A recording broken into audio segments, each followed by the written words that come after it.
Egunon, buenos días desde Legazpi para vivir la Santicuz Clásica, la séptima prueba de la Copa de España Elite y Sub-23, que vamos a ver aquí en directo en Sport Publi Televisión, y en la que la competición llega pues decidida en cuanto a que solamente restan 5 carreras en aproximadamente 2 semanas. Se concentra esa competición, decimos, llega decidida en el sentido en que todos los puntos que se van a disputar a partir de ahora van a dejar la carrera completamente sentenciada.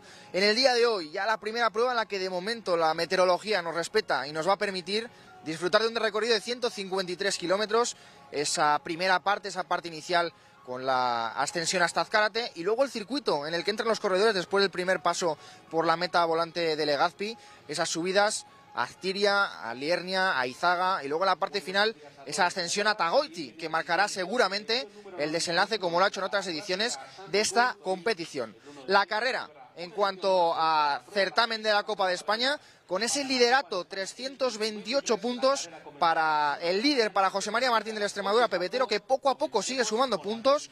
Tenemos en segunda, tercera, cuarta, quinta posición a corredores que están aproximadamente a 30, a 40 puntos de ese liderato. Y tenemos sobre todo esa pelea del equipo Cortizo, con hasta 3 corredores en esos 5 primeros que van a pelear por seguir sumando y tal vez por asaltar ese liderato de la competición. Todos esos factores que van a hacer una pelea muy bonita. Vamos a ver si, como en otras carreras, se plantea también esa doble vertiente de la lucha por la victoria y la pelea por la clasificación general. Y en cualquier caso, vamos a ver todo el desenlace de la prueba aquí en Sport Publi Televisión.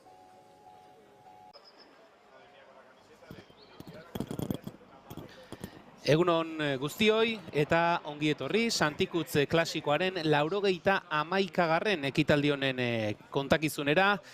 Gaurkoan lasterketa hasi aurretik, bai bizi izan ditugun une batzuetako irudiak ikusten ari gara, lasterketa hasi aurretik, Legazpiko industria gune inguru horretan, talde ezberdinetako txirrindulariak lasterketarako prestatzen, hortxe, Extremadura pebetero taldeko ziklistak ikusten ditugu, beraiek dute, aurrez Alvarok aipatu bezala, Espainiako kopako sailkapen nagusi horretako liderra, Jose María Martín, azken ordukoa da, lasterketan zehar eroriko bat izan duela liderrak, eta pelotoitik atzeratuta doala, ezker sorbalda ukituta duela Jose María Martín Espainiako kopako liderrak, eta laster jakingo dugu, bere azken orduera egoera hori zer den, lasterketan jarraitzen du, pelotoiaren gandik minutu batera pasa dela da azken erreferentzia, baina pixkanaka lasterketa kokatzen ere joango gara, eta esan bezala, gaurkoan Santikutz klasika hasi aurretik, Legazpiko industriagunean talde ezberdinetako ziklistak prestaketa lanetan nora aritu diren ikusten ari gara, eta esan bezala lasterketaren zuzeneko irudiekin ere izango gara. Álvaro García, egunon, muy buenos días. Egunon, buenos días a todos los telespectadores de Sport Publi Televisión.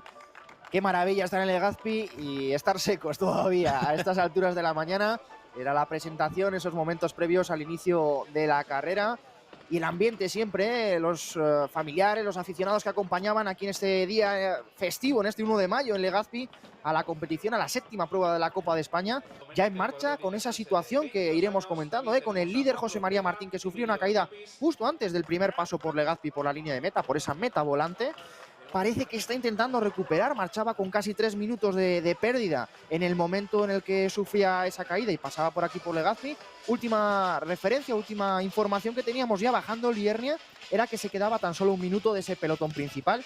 Contaremos cómo ha ido la carrera hasta ahora, veremos los pasos puntuables y yo creo que vamos a vivir un desenlace de prueba espectacular, Julen. Además, insisto, la meteorología que de momento nos está acompañando y eso es muy importante también. Zalantza izpirik gabe, ia seguraldi makurra, euria, hotza izan genuen protagonista, gaurkoan egia da, etera inguru horretan, goizeko 9 buelta horretan, haizeak ere gogor jotzen zuela, baina une honetan behintzat eguraldi ederraz gozatzeko moduan dira. Hortxe ari gara, ibilbidearen inguruko xehetasunak ikusten, 153 kilometroko ibilbidea, eta ibilbide gora beratsua lehendabiziko kilometroak izango dira lasterketako lauenak, Elgoi barraldera joan, Azkarateko mendatea igo, eta berriz ere Legazpi alderako bidea egiten duten kilometroiek izango dira, baina behin zirkuituan sartuta, igoera ugari, 2. mailako igoera ugari, eta hor ari gara ikusten, lasterketa hasi den unea, irteera ofizialaren unea, Legazpiko udaleko alkate jauna, Enrique Bizkai, Telleri arte txirrindulari elkarteko burua, eta lasterketako zuzendaria, Abraham Olano ere, zinta mozte ekitaldi horretan, eta esan bezala, goizeko 9:00 puntu-puntuan ekin zaio Espainiako kopako, 7. lasterketa hori, hortxe gara, irteerako irudiak ikusten Legazpiko kaleetan. Y a toda velocidad salían una vez producida esa marcha neutralizada. El terreno siempre favorable de descenso hacia la localidad de Azkoitia para subir a Azcárate. Ese primer alto, todavía imágenes del paso por Industria Aldea, por esa zona neutralizada. Veíamos ahí el corte de cinta, veíamos esos momentos previos y la competición que arrancaba a las 9 de la mañana se ponía en marcha con una meteorología también muy agradable y también con la oportunidad, ¿no?, para muchos corredores, ahí lo vemos, de buscar esa primera fuga y ese primer paso por Azkarate, Julen. Hortxe ikusten ari gara bai, Azkarateko lehendabiziko pasaera horretako irudiak, eta bertan, hiru txirrindulari nabarmendu dira lehendabiziko kilometro hoietan, eta hoien artean ikusi dugu, lasterketa buruan pasaden ziklistetako bat, Oier Muñiz, Eixer Irumete taldeko txirrindulari izan dela, Marcos Gómez ere hortxe izan da, eta beraiekin batera, Mika Bigfinkel, Esax taldeko herberetako ziklista, beraientzat izan dira, Marcos Gómezentzat 3 puntu, Oier Muñizentzat 2 eta Bigfinkelentzat puntu bakarra Azkarateko mendate pankarta horretan, igoera guztiak, puntuagarria diren igoera guztiak, 3. mailakoak dira, beraz, 3, 2 eta puntu bana banatuko da pasaera hoietan, tarteko helmugetan ere berdin, eta Legazpiko lehendabiziko pasaeran, tarteko helmuga horretan, 51. kilometroan, Mika Bigfinkel izan da lehendabiziko postuan pasadena, 3 puntu berarentzat, Marcos Gómez 2. postuan pasadena, eta 3. postuan, Aimar Quintana, Eixer Irumete taldeko txirrindularia, puntu bakarra berarentzat, eta horari gara ikusten, tropel buruan, talde ezberdinetako ordezkaria, Caja Rurala ikusi dugu, Cortizo ikusi dugu, Finisher taldea ere ikusi dugu. Los 3 corredores que veíamos en Azcárate y aquí en esta primera meta volante, que era la fuga de la jornada, más de 3 minutos para ellos, una diferencia que no habíamos visto en estas últimas ediciones tan holgada, ¿no? La distancia del grupo cabecero con respecto al principal, y ahí seguíamos viendo los diferentes pasos. Liernia, ese paso de montaña en el kilómetro 65 en el que todavía se mantenía en cabeza el corredor de Sachs, ese dorsal 47, todavía se mantenían los 2 corredores perseguidores, aunque ya descolgados, y en ese último paso que acaba de producirse por Liernia ya sí que tenemos un cambio de situación de carrera. Se mantiene en cabeza Mika Bigfinkel, el corredor del Esax, que vemos ahora en imagen, ya imagen en directo de la prueba, y por detrás pasaban en 2ª y 3ª posición, lo hacía Lozano y Castilla. Lozano, el corredor del conjunto Tecno Silva, y Castilla, el ciclista del Euskadi Fundasioa, del equipo vasco, que marchaba en 3ª posición, si no me equivoco, Julen, subiendo Izaga. Hori da, Izagan gora da lasterketa, helmugarako 69 kilometroren faltan, berehala Zumarragan izango dira, eta hortxe ikusten dugu lasterketa buruan Esax taldeko Mika Bigfinkel, herberetako 19 urteko txirrindularia, gaurkoan lehendabiziko kilometroetatik, esaldi saiakera horretan murgilduta ikusi duguna, eta behin errepideak goranzko joera hartu duenean, Lierniko mendatea birritan pasadutenean, eta orain Eizaga igotzen ari direnean, lasterketa buruan nabarmendu den txirrindularia, Esax taldeko ziklista, aurki izango da Zumarragan, bertatik Legazpi alderako bidea egingo dute, eta hortxe daukagu erreferentzia Espainiako kopako liderra, lehen aipatu dugu, erorikoa izan duela Extremadura pebetero taldeko Jose Maria Martinek, ezkerreko sorbalda bintzat, ukituta zuela ere ikusi dugu, eta une honetan, lasterketa buruarekiko, Jose Maria Martinek izango luken atzerapena, minutu eta 38 segundu. Ahí está, pues volviendo ella en fila de coches, Jose María Martín, que va a poder volver al grupo principal, ¿eh? Muy buena noticia para la carrera, y vemos la caída, que era lo que yo apreciaba aquí al paso por Legazpi, por esa meta volante, en el lado izquierdo, el hombro y también el culote, pero muy buena noticia que podamos ver a Jose María Martín, prácticamente una primera vuelta que ha estado persiguiendo, y hoy lo vemos en la subida de Izaga con la ayuda de un compañero, no sé si era el propio Adrián Benito, intentando volver al grupo principal, creo que con César Pérez, sí, en ese grupito también anterior, no sé si ha tenido también algún problema, o simplemente, pues bueno, también es un lugar en el que aprovecha mucho para descolgarse, para habituallarse, así que por lo menos tenemos perfectamente situada la carrera, se juntan, ahí vemos alguna avería incluso del equipo, creo que era Supermercado Freud, parece que se van a juntar al menos los líderes de la Copa de España. Vamos a ver si tenemos a partir de aquí una nueva carrera. Coche neutro seguramente estén justo a cola de pelota. Hortxe dira, tropelaren atzealdean, Alvarok aipatzen zuen moduan, Jose Maria Martín taldekide baten laguntzarekin, ari da talde nagusi horretara iristen, berarekin batera oraintxe bere alboan, César Pérez, Finisher taldeko ziklista ikusten dugu, murtziarra, hortxe, Jose Maria Martinekin hizketan, biak dira, alde batetik Jose Maria Martin, Espainiako kopako sailkapen nagusi horretako lidertzan, 328 punturekin, bigarren dago, Cesar Pérez, finisher Ken Pharma taldekoa, 23 urte zazpiko sailkapen horretan, lehendabiziko postuan izango genukena, 289 puntu ditu Cesar Pérezek, hirugarren postuan Martin Rey Kortizokoa dago, 296rekin, Martin Solhau gau ere Kortizokoa 282 punturekin hirugarren, eta lehendabiziko bost postuak itxiz, Kortizo taldeko beste ziklista bat, Maxim Bili, Ukraniarra, Espainiako kopan aurten, bi garaipen lortu dituen txirrindularia, bosgarren postu horretan 283 punturekin. Beraz, hortxe dago albistea, Espainiako kopako bi liderrak elkarrekin ditugula, multzo nagusira gerturatzen edo multzo nagusi horren atzekaldera hurbilduta, horrek esan nahi du, erreferentziaren arabera Mika Bikfinkel lasterketa buruan den txirrindulariak, Eizagako gaina harrapatzear den honetan, tropel nagusiari, hautagai guztiak doazen tropel nagusi horri, minutu terdi inguruko tarte aterako lioke. Pues ahí está Bikfinkel, que está coronando ya Eizaga en primera posición, coge esos puntos para la clasificación de la montaña, kilómetro 84 de carrera, 68 a meta, buscando ya de nuevo esa meta volante de Legazpi, y vamos a ver si conseguimos confirmar la presencia de los dos líderes de la Copa de España en ese grupo principal. Vamos a ver si conseguimos confirmar que estos corredores marcharían pues con el resto de favoritos, ¿no? Con ciclistas como Pablo Lopitao del equipo Caja Rural, con ese trío del equipo Kortizo que marcha en posiciones cabeceras, recordamos, con entre otros Maxim Bilgi, con Martín Solhau o Martín Rey, el gallego, el ganador hace 2 temporadas de la Vuelta a Galicia. Aquí tenemos dorsal 116, corredor del Vigo Rías Baixas, aquí está Adrián Fajardo, que va a ser segundo, si no me equivoco, en ese paso por Eizaga.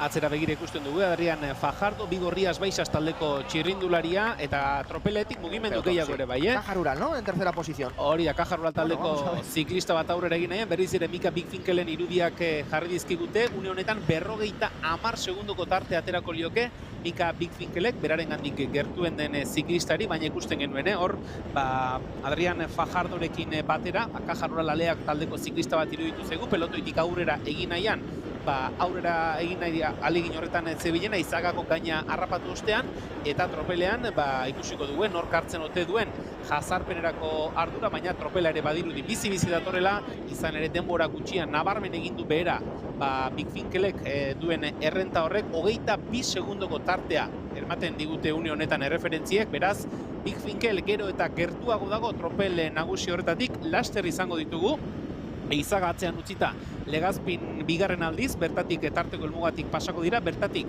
Astirialdera egingo dute, Astiria Lierni eta Eizaga igoko dituzte, eta berriz ere, helmuga puntutik pasa, tarteko helmuga hori garo, eta Kirtenbergeko igoera izango dute. Helmugarako 76 kilometro geratzen diren honetan, Bikfinkel lasterketa buruan, tropela atzetik 20 segundora. Pues la última referencia parecía que era por debajo ya del minuto, esa ventaja que tenía la cabeza de carrera con Bikfinkel, el corredor del conjunto Essex, ya llegando a ese cruce con la autopista entre Beasain y la localidad de Vergara, por lo tanto, pues a 3 kilómetros aproximadamente de ese paso por la meta volante, segunda meta volante aquí en Legazpi, que también nos va a permitir con las cámaras fijas situar perfectamente la carrera, tener ubicados perfectamente a todos los favoritos, todos los grupos, y afrontar ya ese circuito de nuevo, esa segunda vuelta al circuito, en la que la primera ascensión será la subida a Liernia y luego buscando el resto de cotas, el resto de subidas, con especial atención también cuando llegue ese kilómetro 120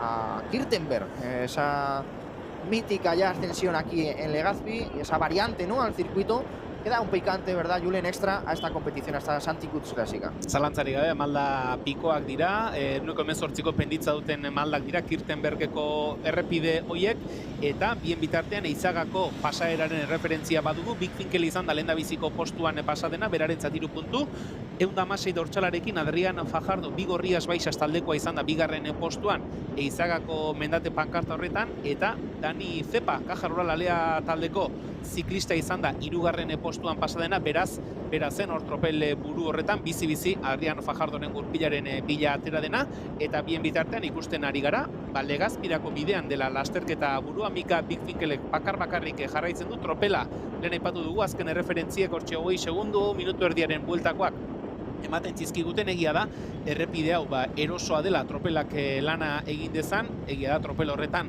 gaurko lasterketaren garaipenaren lehia horretan ibili nahi duten talde asko daudela, interes asko dituzten taldeak daudela tropel horretan, eta ikusiko dugu Mika Bigfinkelen bakarkako ibili honek zenbat irauten duen helmugarako 75 kilometroren faltan Legazpira bidean lasterketa. Sí, veíamos ahí como apretaba Fajardo para puntuar en segunda posición en Izaga.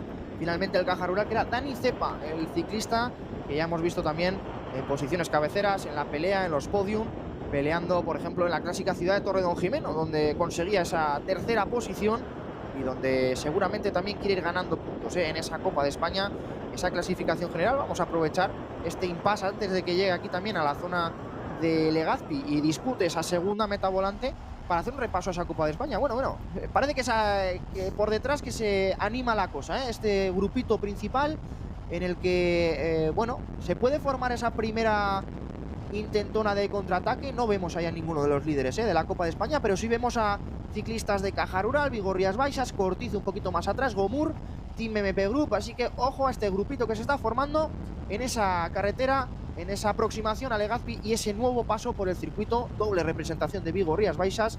También creo que eran dos ciclistas del conjunto Cortizo. Hortxe dugu, taldetxo bat, tropeletik aurrera egin, eta Zumarraga eta Legazpi tarteko errepide honetan, lasterketa buruan antolatu nahi duen taldetxo bat ikusten ari gara, atzean tropelean ere erreakzioak ikusten genituen, mugimendu gehiago ikusten genituen, baina taldetxo honetan oraingoz ikusten duguna da, Vigorrías Baixas taldeak bi ordezkari behintzate badituela, Euskadi Fundazioak ere sartu duela ordezkaritza, Cortizo taldeak ere bai, Euskadi Fundazioak bi ziklista baditu, Caja Rural taldeak ere beste bi ziklista baditu, Team MP-koak ere ikusten ditugu, Extremadurakoak ere bai, beraz, talde ezberdinetako ordezkariak lasterketa burura gerturatu nahian, tropeletik aurrera eginda, Legazpin sartzen ari direnean, ea, helmugatik pasatzen direnean, tarteko helmugako erreferentzia hoien bidez, posible ote dugun, lasterketaren egoera kokatu, eta taldetxo horretan ze ziklista doazen ikustea. Sí, vamos a aprovechar de todas maneras, esperamos 1 kilómetro para esa meta volante y después aprovecharemos para hacer un repaso a todos esos puntos intermedios. Ahí vemos lo que era el primer paso por Azcárate, en el que ya habíamos visto la primera posición para Gómez del equipo Tecno Silva, por delante de los otros dos corredores que marchaban en la fuga en ese momento. La imagen también, compañeros, para poder ver ese paso por la meta volante del Legazpi en directo, mientras vemos pasar por aquí el pelotón. El grupo principal, que en ese momento marchaba con más de 3 minutos de una fuga. Creemos que le quedan ahora aproximadamente unos 30-35 segundos solamente de ventaja a Bigfinkel, el corredor del Essex, que lleva toda la jornada en cabeza de carrera. Hortxe ikusten ari gara, errepikatuta, Bazkarateko pasaera horretako irudiak, puntu emanaketa nola izan den, eta hemen Legazpiko lehendabiziko pasaera, tarteko helmugako lehendabiziko pasaerako irudiak ari gara ikusten, bertatik, oraindik ere lasterketa buruan den Mika Bigfinkel izan da lehendabiziko postuan pasadena, Essex taldeko ziklista, Gómez bigarren postuan, Tecno Silvakoa eta Oier Muñiz, Iser Irume taldeko ziklista Basauriarra pasada, hirugarren postu horretan, berarentzat izan da puntuak, orain ikusten ari garena da, pelotoia tarteko helmuga horretatik pasaden unea, high leveleko ziklistak buruan jarrita, Euskadi Fundaziokoak ere, hortxe inguruan zituztela, Caja Rural aleakoak ere bai, hortxe beraz, helmugatik lehendabiziko aldiz, tropela pasaden une hori, lehendabiziko tarteko helmugatik pasadiren une hori, eta laster, berriz ere zuzeneko irudi hoietan ikusi ahal izango dugu, bigarren pasaera horretan, bien bitartean berriz ere, Mika Bigfinkel Eizagatik pasaden unea ikusten ari gara, eta Liernetik pasaden referentzia hori ikusten ari gara, barkatu, Lozano bigarren postuan, Asier Castilla hirugarren postuan, eta diogun moduan, laster, orentxe ikusten ari gara, ari direla, tropeleko hainbat ziklista, Legazpiko tarteko helmuga honetatik pasatzen, beraz, laster zuzeneko irudia berriz. Sí, veíamos imágenes del paso por Eizaga, aunque nos marcaba Iliernia esa cartelería, y justo, recuperamos la imagen para ver el paso. Yo creo que va a estar a punto de quedar neutralizado de la cabeza de carrera por la meta volante de Legazpi. Vamos a ver si le da... Ah, sí, ya lo ha pasado, justamente ha pasado ya en cabeza de carrera Bigfinkel, por lo tanto, le sumamos esos puntos de la meta volante y ahí está, va a ser neutralizado por ese grupito de contraataque, por ese grupito de unos 15 corredores que veíamos saltar del grupo principal. Vamos a ver si mantienen las diferencias. Saiatuko gara laster, Bigfinkelen atzetik tropeletik aurrera egin duen taldetxo horretan dauden ziklistak nortzuk diren zuei jakinarazten, bien bitartean, tarteko helmuga gaindituta, Legazpitik ateratzen, herri saharrera, herri irtera horretako hiribilgunean Mika Bigfinkel, Esaks taldeko 19 urteko ziklista herbegetarra, baina jada begibistan dute, atzeko taldekoek begibistan dute Mika Bigfinkel, talde handia ari da, atzetik ere tropela gertu datorela, denak bat eginda daude, beraz, une honetan Mika Bigfinkel harrapatuta, tropela bat eginda, guztiak bat eginda, helmugarako 62 kilometro, lasterketa Astiriara bidean. Sí, el paso por Legazpi que neutraliza todos los movimientos, que unifica ese pelotón principal, 62 kilómetros a meta Julen. Tenemos la carrera a cero, tenemos la carrera nueva y a partir de aquí vamos a ver esa pelea en busca de esa segunda vuelta al circuito. Este es el paso de la meta volante por Legazpi, justo el que acabamos de recibir ahora, no lo habíamos podido ver en directo, kilómetro 90 de carrera.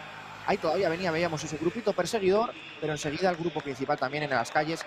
Siempre el paso por la localidad, las motos en medio, demás. Bueno, se ha juntado todo y por lo tanto la carrera sale buscando ya esa ascensión, esa nueva ascensión a Lierni con el pelotón compacto. Era Martín Rey, yo creo, no sé, vamos a ver esa segunda posición porque había 2, 3, 4 representantes de Cortizo. El propio Martín Rey estaba en ese corte, ¿eh?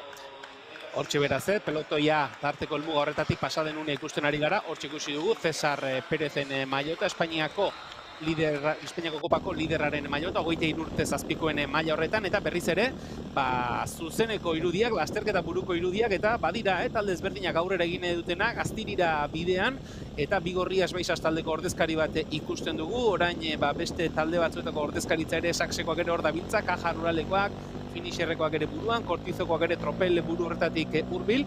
Laster esan dugun bezala, Astiriko igoera izango dute, 3. mailako mendatea, 2 kilometro eta 6 metroko igoera, bataz beste, 6,3ko penditzarekin, hortxe, bidegurgunea ez bidegurutzea ezkerretara hartu, eta Astiriko igoeran sartuko dira, guztiak bat eginda, ziklista batek metro batzuk hartu nahi dituen. Cruce de Mochorro, primeras rampas de esa subida a Lierni, por debajo ahí de la vía férrea, de la vía de tren, y se negaba un poco a quedar neutralizado Bigfinkel, pero bueno, ya finalmente las primeras unidades del pelotón que le van a dar caza al equipo Las Alcocinas, entre otros hay en esas posiciones cabeceras, creo que era el propio Sosa, y arranca otro compañero del equipo de Saks, el conjunto alicantino, que no quiere dejar parar la carrera, sale a su rueda también un ciclista de Valverde, así que volvemos a tener ese grupito ahora, cabeza de carrera con 2 corredores, vamos a ver si se junta alguien más. Astirin gora lasterketa eta Esaks taldeko ziklista baten erritmo aldaketari, Valverde taldeko beste batek erantzun dio orain atzetik aurrera harrapatu nahian Euskadi Fundazioko ordezkari batek ere bat egin nahi du lasterketa buruan antolatu den bikote horrekin,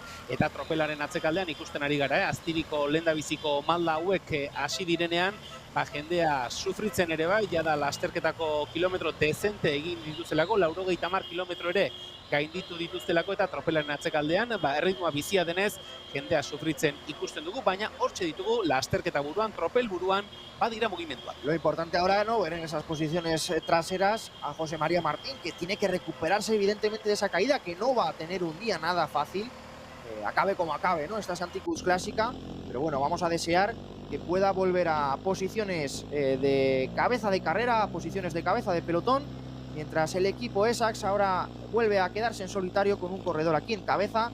Vamos a ver si podemos poner nombre y apellido a este ciclista que en las rampas de Lierni está abriendo diferencias, está consiguiendo de nuevo marcharse por delante. El año pasado aquí el propio equipo Esaks con César Pérez, con el corredor ahora líder sub-23, también hacía un gran papel, peleando entre otros con Álvaro Sagrado, con Dani Cavi en un final bastante más mojado que por entonces. Jesse Maris, el ganador de la subida a Gorla, que está aquí brillando también en Lierni, a falta de 60 kilómetros, cabeza de carrera para el ciclista norteamericano. Hortxe da Jesse Maris, Esaks taldeko ziklista estatu batuarra, aurten Gorlako igoeran garaipena lortu, eta Astirin gora ere, indartsu dagoela erakusten ari dena, tropelari jada, 30 segundoko tarte ere zabaldu dio, aipatu dugu, tropelean ikusten genuela, jendea sufritzen ari zela, tropelaren atzekaldean, jendea atzera geratzen ere ikusten genuela, eta bien bitartean, hortxe jarraitzen du, Esaks taldeko ziklista estatu batuarrak Jesse Marisek lasterketa buruan, oraingoz behintzat, behinpenean, 30 segundoko tartea zabaldu du tropelarekiko, lehen ikusi dugu, bazirela atzetik, tropeletik kontraerasoan aurrera egin zuten ziklista batzuk, baina behinpenean, bakarrik jarraitzen du Esaks taldeko ziklistak. Bueno, se van descolgando corredores. Veíamos una mano levantada, creo que era Caja Rural, el corredor que pedía asistencia en este punto de carrera, y una cita, lo hemos comentado también con algunos directores, ¿no?, antes de la salida, en la que prácticamente no ven a los ciclistas, están todo el día persiguiendo a ese pelotón sube y baja constante y es complicado, ¿no?, encontrar probablemente la carretera de Izaga hacia el sitio así más ancho, más cómodo para habituallar, pero es importante no olvidarse de esa alimentación, no olvidarse de tener las fuerzas, las energías cuando vemos nuevos movimientos ahí en cabeza del grupo principal, porque luego pueden pasar factura.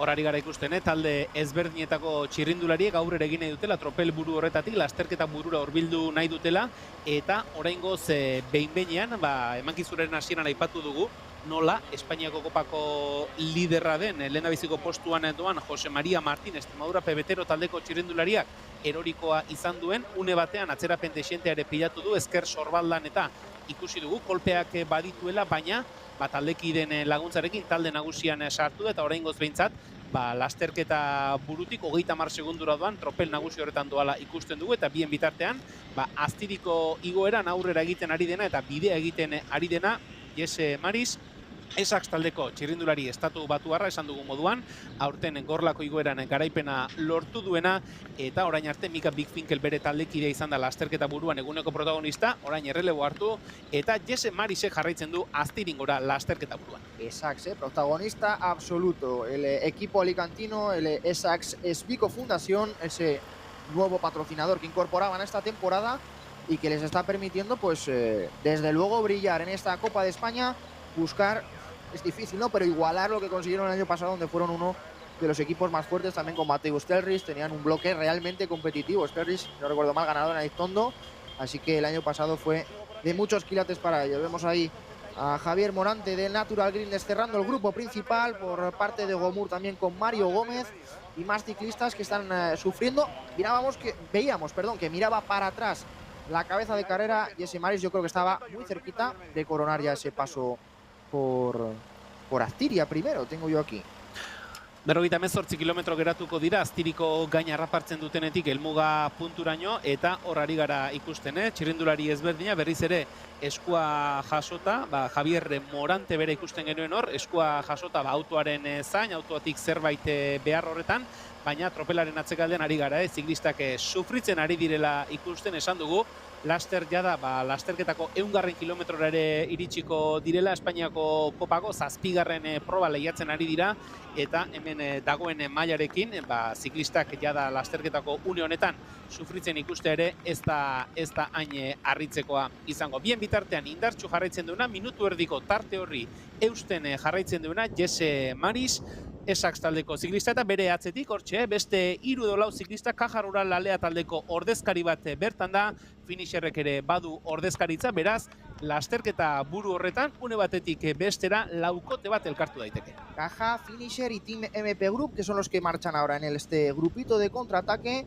Y vamos a ver, mira, entre los que están ahí en cabeza, el propio Dario Giuliano, el italiano del conjunto Caja Rural, llegan ya a cabeza de carrera, junto a Iker Gómez y también Albert Roca, el ganador en Valladolid, que se junta a esa cabeza de carrera justo en el momento de coronar. De hecho, parece que va a ser el propio Giuliano el que conseguiría los puntos. Claro, están subiendo, en este caso sí es puntuable Aztiria, no lo ha sido en la primera vuelta, de ahí que yo mencionara antes Liernia de forma errónea, porque lo que van a coronar ahora lo estamos viendo. Primera posición para Giuliano, es el alto de Aztiria. En ese segundo paso, el primero de ellos puntuable, el anterior no lo ha sido. Hortxe dugu, lasterketa burua Aztirin, eta laukotea elkartu da lasterketa buru horretan. Unai Iker Gómez bera, finisher taldeko txirrindularia, hortxe maldan bera orain, lasterketa buruko laukote horri jarraipena eman aiziona, berarekin batera Jesse Maris, Caja Rural Alearen aldetik berriz, hortxe, 14 dortxalarekin Gorka Korres bera izan ziteken lasterketa buruko laukote horretan zegoena, eta Team MP taldearen ordezkari modura Albert Roca, iragan asteburuan Valladoliden garaipena lortu zuen txirrindularia, maldan bera ditugu 4 ziklista horiek Aztirin bera helmugarako 57 kilometro geratzen direnean. Los 3 corredores que han arrancado en esa parte final, un cuarteto ahora, cabeza de carrera, recordamos Darío Giuliano del equipo Caja Rural, Iker Gómez del conjunto Finisher, Jesse Maris, que ya estaba delante del equipo Esax, y Albert Roca del Team MP Group. Está de dulce, el corredor del conjunto catalán, después de ganar, insistimos, esa Copa de España de Valladolid hace nada, hace unos días, el domingo pasado. Eta hortxe Iker Gomez, Altsasuarra, 19 urteko ziklista aurten, Lizarran garaipena lortuta, Memorial San Roman ere etapa garaipena lortuta eta sailkapen nagusian 7. postua lortuta, Gorlan 5. izana, Aiztondo klasikoan Espainiako kopan 11. postua lortuta, beraz, denboraldi ona osatzen ari den txirrindularia.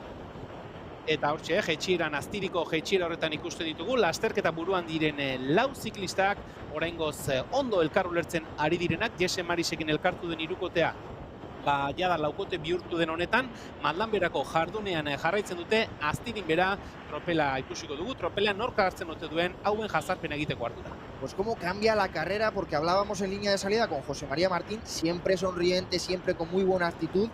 Y ahora pues seguro que la mantiene internamente, pero las caídas son las caídas y seguro que no le está siendo fácil esta Santicus Clásica. Vamos a escuchar la entrevista que hacíamos con él antes de la salida de hoy. Está enchufado el líder de la Copa de España, un José María Martín que ya ha demostrado en estas competiciones, en estas pasadas carreras, que arañando puntito a puntito es capaz de mantener ese liderato. Y hoy, digamos, primera prueba de fuego porque es el inicio de la recta final de esta prueba. 5 carreras en 3 semanas, se concentra la competición y también la exigencia, supongo. Totalmente, sobre todo la exigencia, pero bueno, hay que saber llevarla y yo creo que la estamos llevando bastante bien. Estamos muy motivados, tanto mi equipo como yo, y estamos seguros que vamos a dar aquí guerra de sobra. De todas maneras, vemos una competición en la que el día de hoy va a respetar de momento la meteorología. Por tanto, también se plantea una carrera, por ejemplo, diferente al año pasado, en el que era un no parar de llover, una circunstancia diferente. ¿Te beneficia? ¿Crees que también abre más la carrera? Hombre, yo creo que viniendo del sur, sabes más o menos qué es lo que se me puede dar bien, pero bueno, que hay que saber torear en todas las plazas y yo creo que, bueno, por ahora va el tiempo bien, dice que va bien, pero nunca se sabe. Mantienes el liderato de la Copa de España. Vemos que, por ejemplo, César Pérez no termina de sumar en estas últimas carreras, pero sí que vemos que Cortizo, hasta con 3 corredores, se acerca a todas esas posiciones de cabeza. ¿Cómo vas a plantearlo? ¿Cuál es la rueda a seguir? Porque al final son muchos frentes. Es muy difícil porque es verdad que tiene un equipo muy fuerte y es que no hay ninguno que tú digas, es que este hay que ficharlo sí o sí. No, es que cualquiera te vale, cualquiera se puede ir, cualquiera vale, ¿sabes? Ya están todos muy cerca. Han ido sumando puntos en estas últimas carreras porque es que el equipo entero es muy bueno y como cualquiera puede ser líder, pues es muy complicado. Pero bueno, vamos a ver que todavía no sé cómo va a ir. Igual es una Copa de España también de aliados. Extremadura, PBT lo tienen que buscar, no sé, al propio equipo finisher en el sentido de, oye, no podemos ir contra todas las opciones que plantea Cortizo, tal vez haya que elegir. Totalmente, puede ser, todo puede ocurrir. No suelta prenda, no nos va a descubrir mucho más José María Martín. Mucha suerte para la carrera de hoy y ojalá defender ese maillot de líder. Muchísimas gracias. Muy motivado, muy enchufado, pero qué pena, ¿no? Que la carrera de momento no le esté sonriendo. Ojalá sea capaz de darle la vuelta y ojalá sea capaz de competir en esta parte final, en estas, vamos a decir, 2 últimas vueltas, ¿no? Que nos quedan a este circuito. Ya hemos prácticamente acabado ese descenso a Aztiria, suben a Cerain, que no es puntuable, buscarán Liernia, ese tercer paso puntuable para ellos, y de nuevo Eizaga buscando este paso por Legazpi. Nos parecía ver 5 corredores, ¿eh? En esa cabeza de carrera se habría incorporado un ciclista más. Vamos a ver si podemos confirmar. Hori da, boskote bat osatu dela iruditu zaigu, lasterketa buruan lehen elkarrizketa ikusi aurretik lau ziklista utzi ditugu eta iruditu zaigu, jetxieran zehar, atzetik aurrerako jardun horretan, 5. ziklista batek lasterketa buruko taldetxoarekin bat egitea lortu duela, ea, laster, hori baieztatzeko moduan garen, eta zein ote den, 5. ziklista hori, nik uste du baietz, hor 5 txirrindulari ari garela ikusten, beraz, boskotea osatuta, lehen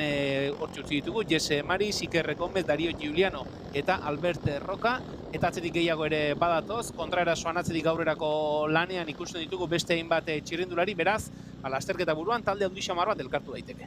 No sé si era el propio Samuel Flórez con ese maillot de campeón de Colombia en representación del Cortizo, creo que sí, el corredor que se había incorporado, en cualquier caso neutralizados por un Caja Rural, que ahí vemos 3, 4 corredores, quiere controlar la carrera, quiere tomar el pulso e incluso en esa bajada vemos que ha provocado algún corte. Hori da, eten bat ikusten dugu, Caja Ruralek lasterketa bizi eraman nahi du, lasterketan tentsioa jarri nahi du Caja Rural alea taldea, jeitsiretan ere, beste ziklistei arnasi gartzeko tarterik eman gabe ikusten dugu, Caja Ruralekoen gurpilean Kortizo taldeak ordezkari bat baduela, atzetik beste bat taldeetak ordezkariak ere ikusten dugu, baina garbi dagoena da, Caja Rural alea taldeak lasterketa bizi eraman nahi duela, eta Espainiako kopako liderraren maillot bat ikusten dugu, Cesar Pérez taldetxo honetan ikusten dugu, ez dakiguna da, Jose María Martín taldetxo horretan ote den, Caja Rural taldeak bizi mantendu nahi du lasterketa. Vienen ahí los dos líderes, viene un poquito más atrás, se van a juntar prácticamente en estas rampas, insistimos, no puntuables, la subida hacia Elaine, si no me equivoco, no puntuable para ellos en este paso, y aprieta Caja Rural Alea, aprieta buscando que el ritmo no baje y sobre todo, pues esa debilidad, ¿no?, de todos los rivales en este punto de la competición. Recordamos, si no lo hemos hecho ya, ese último paso que teníamos por Aciria, Juliano en primera posición, Iker Gómez segundo y tercero Albert Roca. Zerainen da lasterketa helmugarako 52 kilometro geratzen direnean, bertatik Mutillo aldera egingo dute, eta ondoren berriz ere Lierniko igoera, 3. mailako igoera izango da, eta hortxe ari gara mendiko sailkapena, binbinekoa ikusten.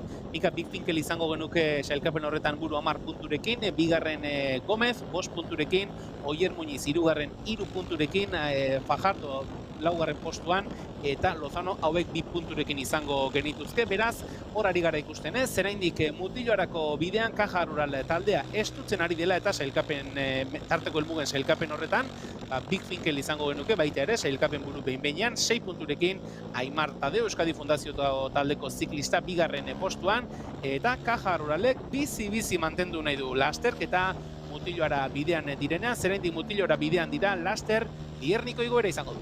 Cómo se disfruta esta carrera, en seco, sin ese riesgo añadido que siempre tiene la lluvia y sobre todo con los paisajes que nos deja siempre Euskadi, que siempre nos deja esta zona de Guipúzcoa.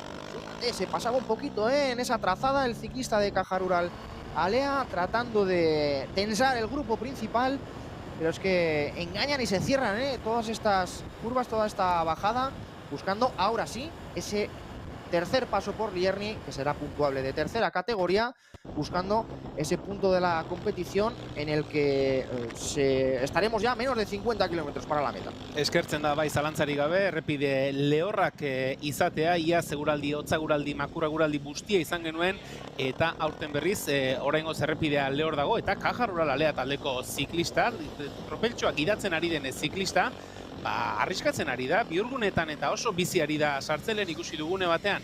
Bihurgune batean luze xamar joan dela, orain Mutilloko bihurgune bikoitz hori ere, ezker eskuinerako bihurgune hori ere oso bizi hartu du, eta orain Lierningora direnean, Caja Rural Alea taldeak ez du mantendu nahi du, bizi mantendu nahi du, erritmo aldaketa lasterketa buruan. Pues Mutiloa y esas primeras rampas de Lierni que asciende ya ese grupo de cabeza, aceleraba el ciclista de Caja Rural, la rueda Supermercados Freud, no sé si puede ser el propio Mateusz Telrich el que salía a rueda del ciclista de Caja. Yo no he sido capaz de identificar al corredor que va a buscar ese paso por Lierni, ese tercer paso por la cima. Viene por detrás también el finisher, muy activo, muy atento a todos los movimientos y sobre todo conscientes, ¿no?, de que la carrera en cualquier momento se puede seleccionar y romper. Hay que estar en todos los grupitos. Esta es la cámara 2 que nos enseña la cola del grupo principal donde se van quedando ciclistas. Creo que este es el propio Alejandro Granados. Se trata del corredor del Vigo Rías Baixas, que veíamos ahora perder contacto. En concreto era Iván Díaz, el que se descolgaba ahí en ese punto. Todavía un pelotón para estas alturas de la carrera relativamente grande, Julen.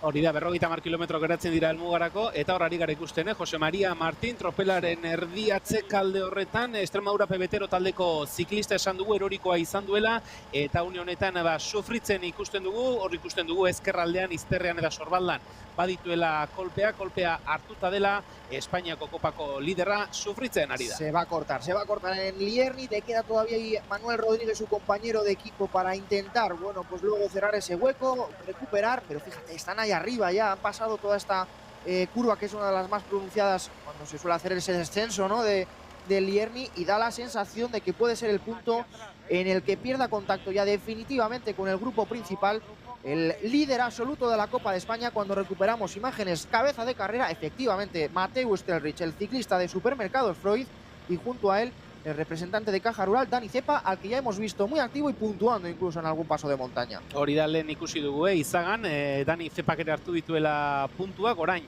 lasterketa buruan ikusten dugu, 27 segundoko atzerapena ematen ari zaizkigu Jose Maria Martinen taldearekiko, beraz, lasterketa buruan diren Mateu Estelrich eta Dani Zepak, une honetan, 30 segundoko tarte izango dute, beraien atzetik gertuen doan talde nagusiarekiko. Supermercados Freud taldeko ordezkaria, iaz, Aiztondo klasikoa irabazi zuen txirrindularia Mateu Estelrich, bereari orain erreleboa ematen Dani Zepak Caja Rural Alea taldeko txirrindularia, biak ondo ari dira Lierningora, gogoratu, kilometro eta 300 metroko igoera, bataz beste 107 erdiko penditzarekin, laburra, baina igoera pikoa dena, eta ikusten zene Caja Rural Aleak bazuela intentzioren bat, izan ere aurreko kilometroetan, Zerainen gora eta ondoren Mutiloarako jaitsiera horretan bizi eraman dute taldea, eta Lierniko igoeran hasi hortuko Dani Zeparekin aurrera egitea erabaki dute bere gurpilean Mateu Estelrich eta mendate pankartan, Lierniko mendate pankartan, hortxe ditugu Dani Zepa eta Mateu Estelrich. Pues ahí está Dani Zepa, que consigue los puntos en este paso por delante de Mateu Estelrich. El grupo principal, nada, estaba ahí, se giraba nuestra cámara para enseñarnos que marchaban muy cerquita. La situación de carrera ahora en el terreno de descenso, buscando la localidad de Ormaiztegui y después ese giro izquierdas por el valle hacia Eizaga. Insistimos, probablemente el punto en el que tomar un poquito de aire, buscar ese coche de equipo, así que vamos a ver, porque este corte puede tener un poquito de recorrido. Hori da, laster izango dira, Ormaiztegi aldean, handik Eizagarako bidea ingo dute, berriz ere Zumarragara, eta horari gara ikusten, Dani Zepa eta Mateu Estelrichi taldea nagusia gainera etorri zaiola, jeitxieran ez diete tarterik utzine, kilometro bat geratzen zaie jeitxiera amaitzeko, Ormaiztegiko kaleetan izango dira, une batetik bestera, eta diogun moduan, Ormaiztegi eta Eizaga inguru horretan, arnas apur bat hartu, lasterketa apur bat berregituratu, ziklistaren matatzetik aurrera sartu, eta autoekin eta harremana izateko tartea izango da, hortxe ikusten ari gara, Einaut Otegi alegiarra ere, talde nagusi horrekin bat egin nahian, grupo Eulen Nuk taldeko txirrindularia, eta horari gara ikusten nola talde nagusi horretara atzetik igoeran metro batzuk galdu dituzten txirrindulariak, berriz ere talde nagusiarekin bat egiten ari direla. Oye, pues vamos a ver si es capaz de aguantar, ¿no? José María Martín, de entrar en el descenso. Hay un corredor del equipo Tenerife con algún pinchazo que paraba en esa parte derecha para recibir asistencia. Aquí el problema es que hasta que llega tu coche te comen los lobos. Cabeza de carrera, vemos ahí a ese grupito ya terminando el descenso. César Pérez me ha aparecido en esas primeras posiciones. Vamos a escuchar la entrevista a otro de los favoritos, otro de los corredores que está peleando por esa general de la Copa de España, que empezó muy bien y ahora pues trata de mantener ese nivel. Hemos hablado con Fabricio Croccholo, el corredor argentino del Tecnosilva Maglia, Rower Benvibre. Empezó con muy buen pie esta Copa de España, sigue ahí en la pelea y empiezan esos días importantes, Fabricio Croccholo, para todos los que aspiráis a esa clasificación general, seguir sumando puntos sin perder también ese objetivo del top 10 por equipos. ¿Cómo plantea el Tecnosilva Maglia Rower Benvibre esta recta final de la competición? Bueno, buenos días y bueno, así como decís, estamos en las carreras más duras ya, lo que es estas de acá del País Vasco, todas las que quedan. Y nada, las sensaciones son muy buenas, me vengo sintiendo muy fuerte, así que nada, toca hoy tener buenas sensaciones y estar ahí en la pelea y dar guerra. Con ese marcaje también entre los tres corredores de Cortizo, entre el líder Martín del equipo Extremadura, tal vez también aparecen opciones, ¿no?, para el resto de corredores de, oye, ante ese marcaje buscar otra táctica y otra manera de correr. Claro, tal cual, ahora la general está más abierta, un poco mejor también que hay más libertad de... Bueno, no sé, supongo, ¿no? Hay más candidatos, entonces se vigila un poco menos y nada, se abren más posibilidades. ¿Te gusta esta carrera? ¿Te gusta esta Santicuts Clásica? Me gusta, la verdad que carrera muy dura, se va siempre en fila de uno, pero bien, creo que tengo las piernas, tengo la cabeza y intentarlo. Sí, la típica carrera en la que al director le veis casi nada y escucháis, me imagino que poco. Casi nada, si llegás al coche del director, chao, fuera de carrera. No se ve casi. Mucha suerte, Fabricio Croccholo, para el día de hoy. Dale, gracias. Siguen los ataques y contraataques en cabeza del grupo principal y aquí vemos a Iker Gómez, aprovechaba esa situación también para ponerse por delante. Viene de estar en la Vuelta a Asturias con la selección española, viene con un gran punto de forma y seguro que va a ser una baza decisiva para el equipo finisher en el día de hoy. Caja Rural, que está súper activo, que tiene muchos ciclistas y que los está moviendo a la perfección, buscando en todo momento el protagonismo, los cortes no hay respiro, buscando la subida Izaga, Valverde Team ahí también haciendo ese intento de corte, Cortizo también muy atentos. E insistimos, este es el punto en el que seguramente, mientras vemos estos ataques por detrás, también traten de habituallarse. Paso por Irizar, también un impulsor muy importante de esta Santikutz Clásica. Hor ari gara ikusten, talde ezberdinetako ordezkariak ari direla tropel buru horretan erritmoa bizitzen, eta garbi dagoena da talde nagusiek edo hautagai nagusia dituzten taldeen artean markaketa ederra dagoela, izan ere Caja Rural Alea taldeko ziklista bat dagoen lekuan berehala agertzen da Cortizoko bat, eta berehala agertzen da baita ere finisher taldeko bat, eta orain aurrera egin nahian ikusten ari garena da Natural Greenness Rally Ale taldeko ordezkari bat, bien bitartean mendikoz behin-behineko sailkapenean, eta horari gara ikusten, Jose Maria Martín, Espainiako kopako liderra, atzetik aurrerako lanean, igoeran atzean geratzen ikusi dugu, baina orain badirudi taldearekin bat egitea lortu dela edo, atzeratuta ikusten ari gara, talde nagusi batera sartzen ari dela, ez dakiguna da, pelotoi nagusia den edo atzeko talde baden. Pelotón principal, veíamos a Mateo Stelris, que había sido cabeza de carrera justo coronando, y ahí está, José María Martín, que vuelve a ese grupo principal, que no se da por vencido, que quiere rascar el máximo de puntos en esta Santikutz Clásica. Mucho mérito a lo que está haciendo el ciclista andaluz para seguir en carrera, para no perder la cara a la competición, y al final está defendiendo con honor ese maillot de líder, no quiere ceder en un día como hoy, en una carrera complicada en el que además tiene esa caída que, bueno, que de alguna manera seguro que va a mermar, ¿no?, su capacidad de pelear. Zalantza izpirik gabe, hor gaurkoan izan duen eroriko horrek kolpatuta darama igarriko du, eroriko horren ondorioak igarriko ditu, baina hor ari da Espainiako kopako lidertza hori ahalik eta modurik duinenean defendatu nahian, gaurkoan ere alduen neurrian puntuak pilatzen saiatuko da. Ikusiko dugu, oraindik asko geratzen delako, oraindik 45 kilometro geratzen dira helmugarako, laster Eizagan gora ikusiko ditugu, eta ondoren behin Legazpiko helmuga puntutik, tarteko helmuga horretatik pasa ostean, Kirtenberreko igoera izango dute, eta ondoren berriz ere Aztiri, Lierni, Gabiri eta Atagoitiko igoerak izango dituzte helmugarat horretik. Beraz, oraindik ere lan asko dago egiteko, ikusten ari gara pelotoi nagusi honetan igoeran metroa galdu dituzten txirrindulariak sartu direla, Eizagara bidean, tropelburuan mugimenduak, finisheraren mugitzen ikusi dugu, oraindik ere lan asko egiteko helmugarako 43 kilometro.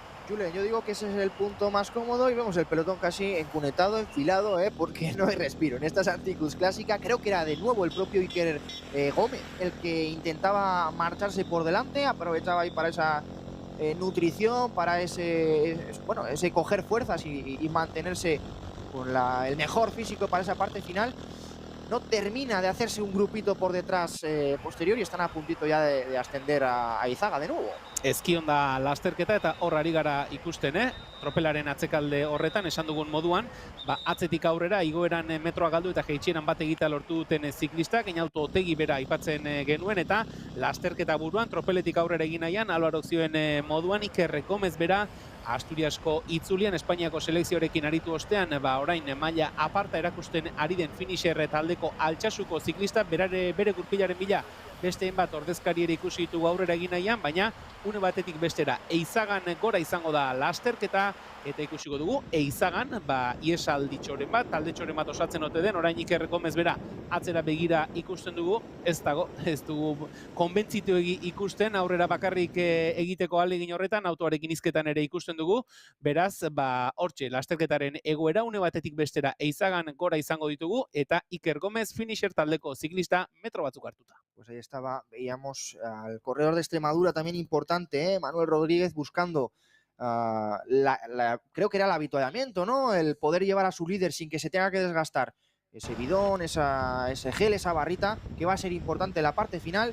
Y mientras tanto, por delante siguen los movimientos. Vemos ahí a Martin Solhaug, también en la pelea de la Copa de España, sumando punto a punto, buscando el máximo de recorrido, el máximo de puntos. Era Darío Giuliano, el que también estaba por ahí en representación del Natural Greenness. Iker Soriano, muy activo en la jornada de hoy. Y el corredor de la Sal, me imagino, ahí nos lo confirman efectivamente Juan Pablo Sosa, corredor también que el año pasado en las filas de Vigo Rías Baixas era protagonista, de hecho ganador, recuerdo, Vuelta a Extremadura, esa etapa final en Piornal. Y ojo, porque más movimientos por detrás, aprovechan estas rampas en camino a Eizaga para romperse completamente el grupo principal. Vamos a ver si situamos a los líderes, Julen. Jose Maria Martin atzeko talde honetan ikusi dugu, Extremadura pebetero taldeko ziklista. Hortxe taldetxo horretan ikusten dugu, nolabait ere talde nagusia hainbat zatitan apurtu da, eta Jose Maria Martin atzeko taldean izango genuke une honetan, Eizagan gora une batetik bestera hasiko direnean, 23 segunduko tartea markatzen digute lasterketa buruan diren 5 ziklista hoientzat. Cortizo taldeko Martin Solkauk izango genuke, berarekin batera Iker Soriano, Natural Greenness Rally taldekoa, Iker Gomez, Finisher taldekoa, Dario Giuliano izango genuke, Cajarrola Alea taldekoa, eta beraiekin batera 123 dortxalarekin Lasal Cocinas taldeko Juan Pablo Sosa izango genuke, baina atzetik aurrera ziklista gehiago iritsi dira. Erne Eizagan gora lasterketa astera doan une honetan, tropela hainbat zatitan apurtzen ari delako. Lo que pasa es que este grupo es grande, ¿eh? A ver cómo lo hacen para entenderse. Vamos a ver quién tiene mayoría y representación, por detrás más movimientos. También da la sensación de que se había parado y reunificado en el descenso de Lierni y que por detrás no existe tampoco esa convicción. En este grupito, vamos a llamar grupito principal, no hay tanta ambición por volver a la cabeza de carrera. En el pelotón, insistimos, hay nuestra cámara que adelantaba, marcha el líder Jose Maria Martín. Y vamos a ver aquí por delante, creo que en este grupito de cabeza no viene, pero justo por detrás sí que está César Pérez. Vaya carita de Jose Maria Martín, sufriendo, todavía concentrado, con esa sensación de no perder la cara a la carrera, pero es muy, muy difícil para él, solamente por el golpe, ¿no? Por la inflamación, por esa sensación de que cuesta más dar pedales, el que pueda seguir compitiendo. Bravo por él, bravo por la actitud que está teniendo.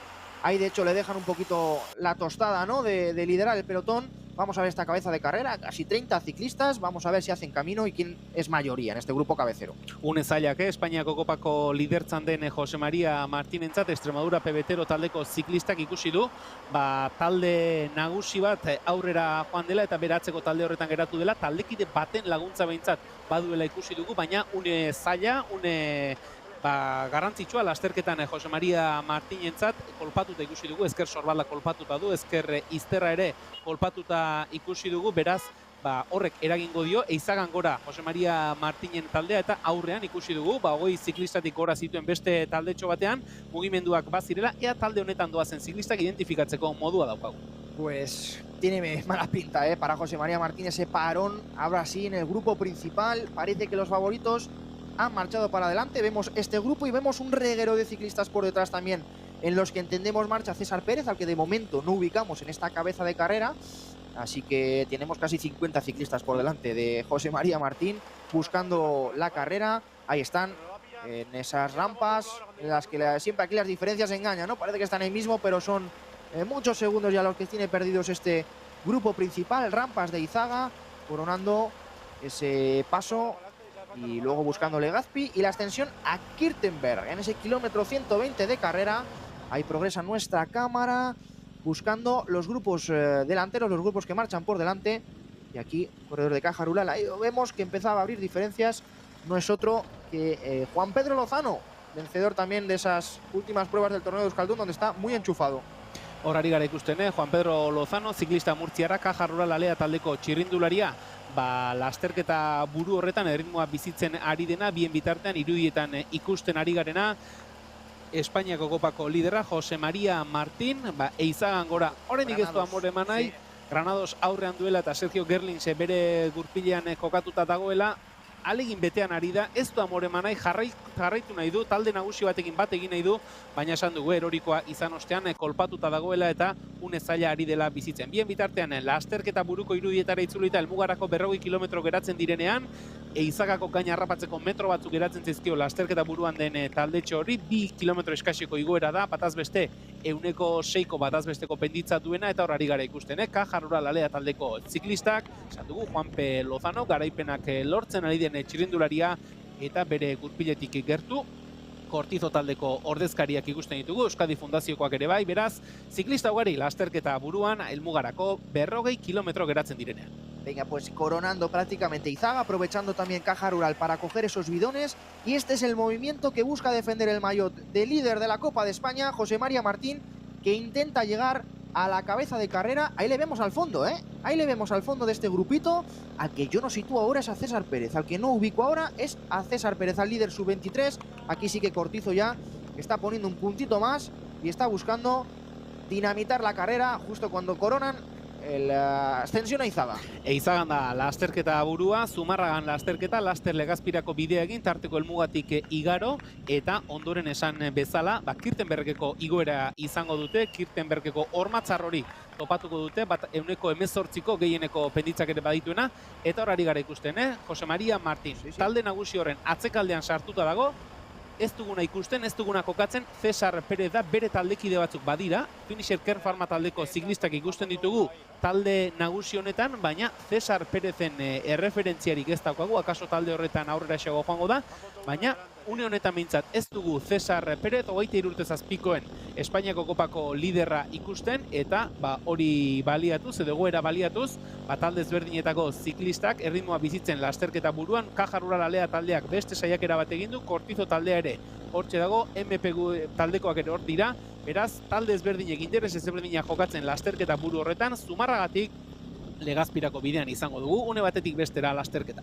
Pues quiero entender que César Pérez viene en este grupo, yo no soy capaz todavía de apreciarlo y de hecho no veo representantes del equipo Finisher, ahí sí que vemos a un ciclista en cabeza, no sé si es Unai Ramos el que se abría ahora. Vamos a ver si podemos situar al líder sub-23, en cualquier caso también parón a la altura ahí de Zumárraga, buscando ya esa carretera hacia Legazpi, parón para atrás, que de momento pues lo que vemos aparece ya son los vehículos de presidente, de jurado, y este grupito que nos enseñan ahora. Entiendo que es un grupito que viene por detrás. Entiendo que esta es la Moto 2. Y es el grupito que viene por detrás. Supermercados Freud, que tenía entre otros aquí a Mateusz Telrich. Pero tampoco veo una ambición para acoger a los de cabeza de carrera. Hor bigarren taldetxo hori ikusten ari gara, baina Álvaro aipatzen zuen moduan, ez dugu ikusten horrela jazarpen erritmo gehiegiri, jazarpenerako joera edo behar gehiegiri, Supermercados Freud taldeko txirrindulariak ikusi ditugu, hor buruan jarrita, baina gehien bat erlebora pasatzen ari ziren, orain bai, talde horretako ziklista batek badirudi erritmoa bizitu eta aurreko taldearekin bat egin nahi duela, baina jarraipenik ez du ikusi eta bien bitartean, lasterketa buruan, Jose Maria Martin bera, Espainiako kopako liderra, atzetik aurrera Eizagan lasterketa buruko taldearekin bat egin, eta zer da, eta Legazpira bidean, Zumarraga zeharkatzen ari direnean, erritmoa bizitu eta lasterketa buruan, Espainiako kopako liderra bera. Bravo, cabeza de carrera, después de verle en ese grupito, daba la sensación ya el pelotón muy entregado, ha sido capaz de arrancar, ha sido capaz de seguir esa rueda que le ha venido muy bien de Granados del equipo Rías Baixas, y aquí delante se mete en ese corte, cabeza de carrera, 4 ciclistas, entre ellos el líder de la Copa de España, José María Martín, que no se deja vencer, ¿no?, por esa caída, por esas heridas, y que busca dar continuidad a ese momento, a esa situación de carrera. Vamos a ver el resto de los favoritos, cómo responde a este movimiento, buscando esa meta volante de Legazpi, la última, si no me equivoco. Hori da, Jose Maria Martin, Espainiako kopako liderrak erritmo bizitze hori edo mugimendu hori egin baldin badu, ulertarazten digu edo pentsarazten digu, Cesar Pérez, Finisher Kern Pharma taldeko ziklista eta Espainiako kopako 23 urte zazpikoen sailkapeneko liderra talde horretan ez dagoela, hor ari gara ikusten, berarekin batera Maxim Billy, Cortizo taldeko ordezkaria, Sergio Gerlings bera, Caja Rural Alea taldeko ordezkaria, eta beraiekin batera Vigo Rías Baixas taldeko Iker Trigo... Granados. Granados, Alejandro Granados da bai. Tenemos Julen ahí a 3 ganadores de Copa este año. José María Martín, que hacía lo propio en ese circuito del Guadiana. Tenemos a Sergio Guirnes, ganador en On Tour. Y a un Maxim Bilgi, que ha ganado en Guerrita y también en Torredón Jimeno. Así que muchísimo nivel en este corte. Vamos a ver, que es difícil también que se entiendan, evidentemente. Pero si son capaces de hacer camino, ojo, porque mucho nivel en ese grupito cabeza de carrera. Maila handiko laukotea bai, espairi gabe, hor lasterketa buru horretan antolatu dena, elmugarako 37 kilometro geratzen dira, eta behin-behinean 35-36 segunduko tartetxoa zabaldu dute, lasterketa buruan diren lau ziklista horiek, berriz diogu, Maxim Billy, Cortizo taldeko txirrindularia, Sergio Gerlings, Caja Rural Alea taldeko ziklista, beraiekin batera, Jose Maria Martín, Extremadura Pebetero taldeko ordezkari, Espainiako kopako lider den ziklista, gaurkoan erorikoa izan, baina indar berritu nolabait esateko, eta sekulako maila ematen ari dena, eta beraiekin batera, Alejandro Granados, Vigo Rías Baixas taldeko ordezkaria, lau txirrindulariek lasterketa buruan, atzetik aurrerako jardunean orain, Vigo Rías Baixas taldeko beste ziklista bat ikusten dugu, eta atzeko taldetxotik aurrera egin nahian atera berri den ziklista Finisher Kern Pharma taldeko ordezkari bat izan da, beraz, mugimendu gehiago ere badira atzeko talde txorretan, lasterketa buruarekin bat egin nahi dutenak. Pues este movimiento también valiente de Granados, por detrás que intenta reaccionar el equipo, el conjunto Finisher. Y entre otros, pues van confirmando nombres, ¿no?, que están en esta cabeza de carrera. Veíamos a Girlis, veíamos a Bilgi, veíamos también a los representantes del equipo Vigorrías Baixas con Alejandro Granados a la cabeza de carrera, a lo que se suma un corredor de Finisher. Vamos a ver si pueda ser el propio Iker Gómez por envergadura. Yo creo que es el ciclista que se ha unido aquí a cabeza de carrera. Hortxe ari gara, bi ziklista ikusten, lasterketa buruan, Vigorrías Baixas taldeko ordezkari bat, bere gurpilean, Finisher Kern Pharma taldeko ordezkaria, eta orain atzeko talde txorretan lehen ikusi ditugu, Maxine Bilgi eta Jose Maria Martin eta hauek jardunean, orain Jose Maria Martinek taldearen burura gerturatu nahi du, aurreko postotatik hurbil egon nahi du Espainiako kopako liderrak, izan litezken balizko mugimendu hien aurrean, erantzunal izateko, taldea isten ikusten dugun ziklista William Kirkham, Torres Sobatokoa, eta lasterketa buruan bitxirrindulari. Ahí está, Alejandro Granados, Vigorrías Baixas, y también Iker Gómez, el ciclista del conjunto Finisher, que van a pasar, parece, ahí llega otro corredor, en este caso se incorpora de Caja Rural Juan Pedro Lozano, para hacer un terceto cabeza de carrera, y por detrás pues íbamos viendo más y más corredores que componen ese grupo principal, en el que está el líder de la Copa de España, José María Martín, y en el que yo sigo sin poder apreciar la presencia de César Pérez. César Pérezen berririk ez daukagu ez, esan dugu, murtziarrak, Finisher Kern Pharma taldeko txirrindularia ez dugula, lasterketako hautagai nagusiak izan daitezken talde horretan ikusten, orain berriz ere Caja Rural Alea taldeko ziklista baten mugimendua, talde nagusi horretan, bien bitartean hemen ari gara ikusten, lasterketa buruko hirukotea, Juan Pedro Lozano, Caja Rural Alea taldeko ziklista, eta berarekin batera Iker Gómez, eta hauekin hirukotea osatuz, Alejandro Granados ari gara ikusten, atzean talde ezberdinetako ordezkariak, mugimenduak, erritmo bizitzeak badira, Finisher taldeak talde honetan ere beste bi ordezkari gutxienez baditu, baina esan duguna, César Pérez, Espainiako kopako 23 urtez azpikoen liderra, ez dugu talde honetan ikusten, beraz atzera geratura izango da. Bien bitartean, hementxe ditugu Legazpiko tarteko helmuga honetara bidean lasterketa buruan diren hiru txirrindulariak. Ahí están los tres corredores que van a pasar por la meta volante. Viene un ciclista de Valverde y tratando de saltar del grupo principal. La primera posición que parece que va a ser para Granados. Sí, yo entiendo que sí que va a recibir esa primera posición. Segundo sería Iker Gómez y tercero aquí en este punto, el último en llegar, Juan Pedro Lozano. Por detrás, el Valverde que quiere reaccionar, también el equipo IES Baleares Araba, entiendo que pueda ser Mario Silva el que marcha en esa posición. De momento, actitud tranquila aquí en el grupo del líder con José María Martín. Vemos nutrida presencia, por ejemplo, de Euskadi Fundación. A ver si nos aguanta la cámara. Y vemos a César Pérez, viene aquí entre coches, este grupito en el que tampoco está el líder sub-23. Vamos a aguantar a ver si viene en este grupo posterior. No vienen los coches también muy cortados. Un pelotón numeroso en el que también tira el equipo Cortizo, bastante organizado. Ahí vemos a Samuel Flórez, vemos a César Pérez. Ahí está, vemos al líder sub-23 César Pérez y entendemos que pueda marchar ahí Martín Rey, al que tampoco hemos visto colocados. Sí está en cabeza, por ejemplo, Martín Solhau, el otro Martín del conjunto Cortizo, del equipo Cortizo. Hortxe beraz, César Pérezen erreferentzia hori ikusi dugu, Finisher taldeko ziklista murtziarra, talde nagusitik atzeratuta doan, laugarren talde batean ikusi dugu. Hor, taldea berak hartu behar ditu erabakiak, egia da, talde nagusian bi ziklista badituztela, iesaldian den Iker Gómezez gain, beste bi ziklista badituzte, hoiek atzeratzeko erabakirik ez dute hartu behin-behinean, akaso beste talde batzuk laugarren talde horretan egiten ari diren lanaz baliatu nahiko dute. César Pérez, lasterketa burutik gertuen den talde nagusira hurbildu izateko. Kirtenberg. Hortxe dira, Kirtenbergeko hormatzarrera sartzen, bihurgune eskuinetara hartu, laster 18ko penditzak izango dituzte. Esa rampa fantástica aquí saliendo de la localidad de Legazpi.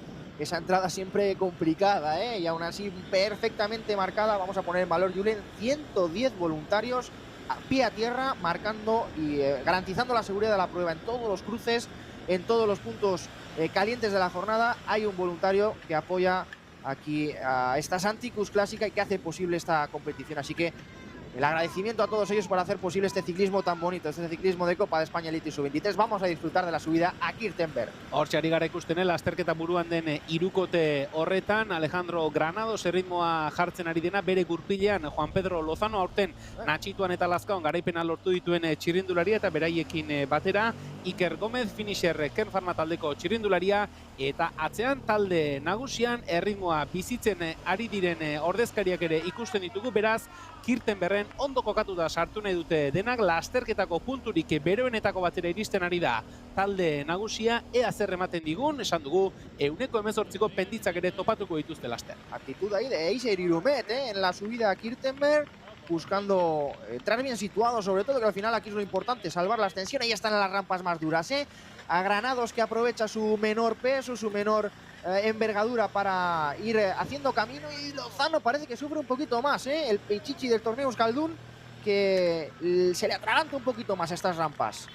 Bien bitarten horari gara atzean, Eiser Irumet taldeko ziklisten lana ikusten, hautagai nagusia doazen talde horretan, eta Juan Pedro Lozano sufritzen ikusten dugu, maldatzar hoietan, Murtziarra aurten esan dugu, bigaraipen lortuta, eta horari gara ikusten, atzeko talde nagusian, Cortizo taldeko ziklista bat erritmoa bizitzen, bere gurpilera José María Martín. Ahí está, Cortizo, que coge el relevo en el grupo principal, y José María Martín, que se suelda a su rueda. Vamos a ver si es el propio Martín Solhau o Maxim Bilgi, que son los dos corredores que hemos mencionado que están representando a Cortizo aquí en este grupo del líder de la Copa de España. Por detrás veíamos como hasta dos compañeros apoyaban a Martín Rey, entendemos que es el que marcha en persecución y que tampoco quieren que pierda, ¿no?, la cara a la carrera en esta Copa de España.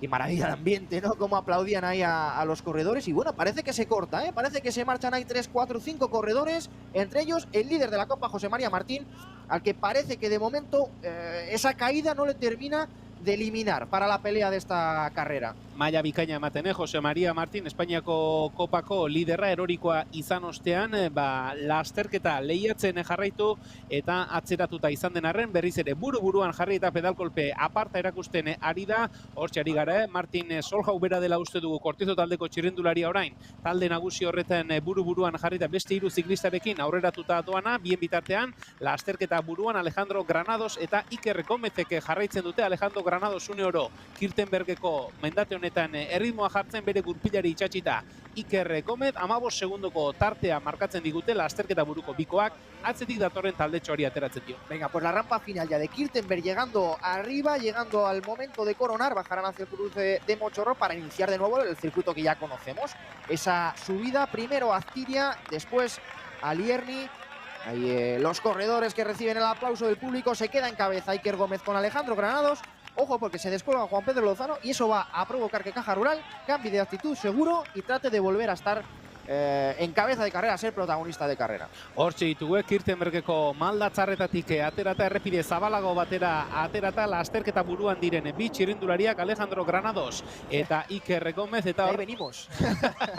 hori da, hortxe ikusi duten, nondik etorri diren, ze hormatzarra igo duten, eta bien bitartean, Kirtenbergeko azken metroietan, azken bihurgune horretatik ateratzen ikusiko ditugunak, hautagai nagusi hoiek, Martin Solhau bera, Jose María Martín, gehiago ere hurbildu dira lasterketa talde nagusi horretara, beraz, 20 segundoko tartearekin, une honetan jeitxieran ikusten ditugunak, Iker Gomez eta Alejandro Granados dira atzetik, esan dugun moduan, talde nagusi bat, Espainiako kopako liderra, Jose María Martín, bertan dela. Bueno, parece que se reunificaba un poquito, ¿no? Por detrás, ese movimiento del, entendemos que Martín Solhau, el corredor de Cortizo, marchaba enseguida el líder José María Martín y veíamos llegar más corredores, entre otros que era Crocholo, el ciclista de Tecno Silva, que llegaba también a esas posiciones cabeceras, así que buscando ahora ese terreno de descenso, buscando luego la ascensión, decíamos, a Aztiria. Vamos a escuchar al que nos falta, el elemento que hoy no termina tampoco de encajar, ¿no? Le veíamos en ese tercer grupo, yo he calculado aproximadamente 1 minuto con respecto a la cabeza de carrera al paso por Legazpi. Hablábamos en línea de salida con el líder sub-23 de la Copa, con César Pérez del equipo Finish. La general de la Copa de España, que evidentemente es un objetivo, pero César Pérez, que aquí en Euskadi ya ganó en la Iztondo Clásica, por lo tanto esta Santicus Clásica además, vamos a decir estilo murciano, sin lluvia, sí, pues puede ser un poquito también una oportunidad para ti. ¿Cómo llegas a esta cita? ¿Cómo llegas a esta recta final de la Copa de España? Bueno, pues con muchísimas ganas, manteniendo el liderato desde el primer día, que para mí es algo súper importante. 7ª copa con el liderato. Aparte, como ya has dicho, bueno, una prueba bastante parecida a Ichondo, por la misma zona parecida, el tiempo parecido. Yo creo que se dará una prueba muy entretenida, sobre todo, donde daré el 100%. Si sale un resultado bueno, será agradecido. Si no, pues también estaré contento. Lo importante es que voy a dar todo lo que tenga. Los compañeros sé que lo harán igual que yo, así que vamos a por ello. Ya le hemos preguntado a alguno de tus adversarios cuál es la rueda de Cortizo a seguir, porque metiendo tantos corredores en la general, al final es un poco el equipo que puede desequilibrar la carrera, ¿no? Sí, bueno, yo creo que la rueda a seguir soy yo y es mi equipo, así que en todo momento yo creo que intentaremos controlar, intentaremos marcar nosotros el ritmo y que no nos lo marquen ellos a nosotros. Siempre estás por delante, así que, como te digo, creo que la rueda a seguir somos nosotros. Conoces el circuito, conoces estas carreteras también complicadas. ¿Cuál es el punto clave dentro de ese circuito con los pasos de Astiria, de Liernia, de Izaga? Bueno, al final el paso clave por aquí, por Legazpi, es Kirtenberg, que al final un estresamiento muy grande, rampas muy duras, pero también creo que la clave va a estar en los últimos puertos como es Gaviri y el último repecho de final, así que bueno, habrá que darlo todo, pero sí que es un recorrido muy exigente que te pide mucho desde el comienzo, así que habrá que darlo todo. Sí, tal vez te pregunto un punto clave. Vamos a decir también que es una jornada de eliminación, ¿no? Justamente cuando no estés enchufado, cuando tengas cualquier problema, es cuando pierdes la carrera. Exacto, habrá que estar muy atento en todo momento. Al final se puede decidir tanto en el kilómetro 15 como en el kilómetro 130, así que por eso el equipo, tanto el equipo como yo, estaremos al 100% toda la carrera, así que hacer lo mejor posible. Suerte. Muchas gracias.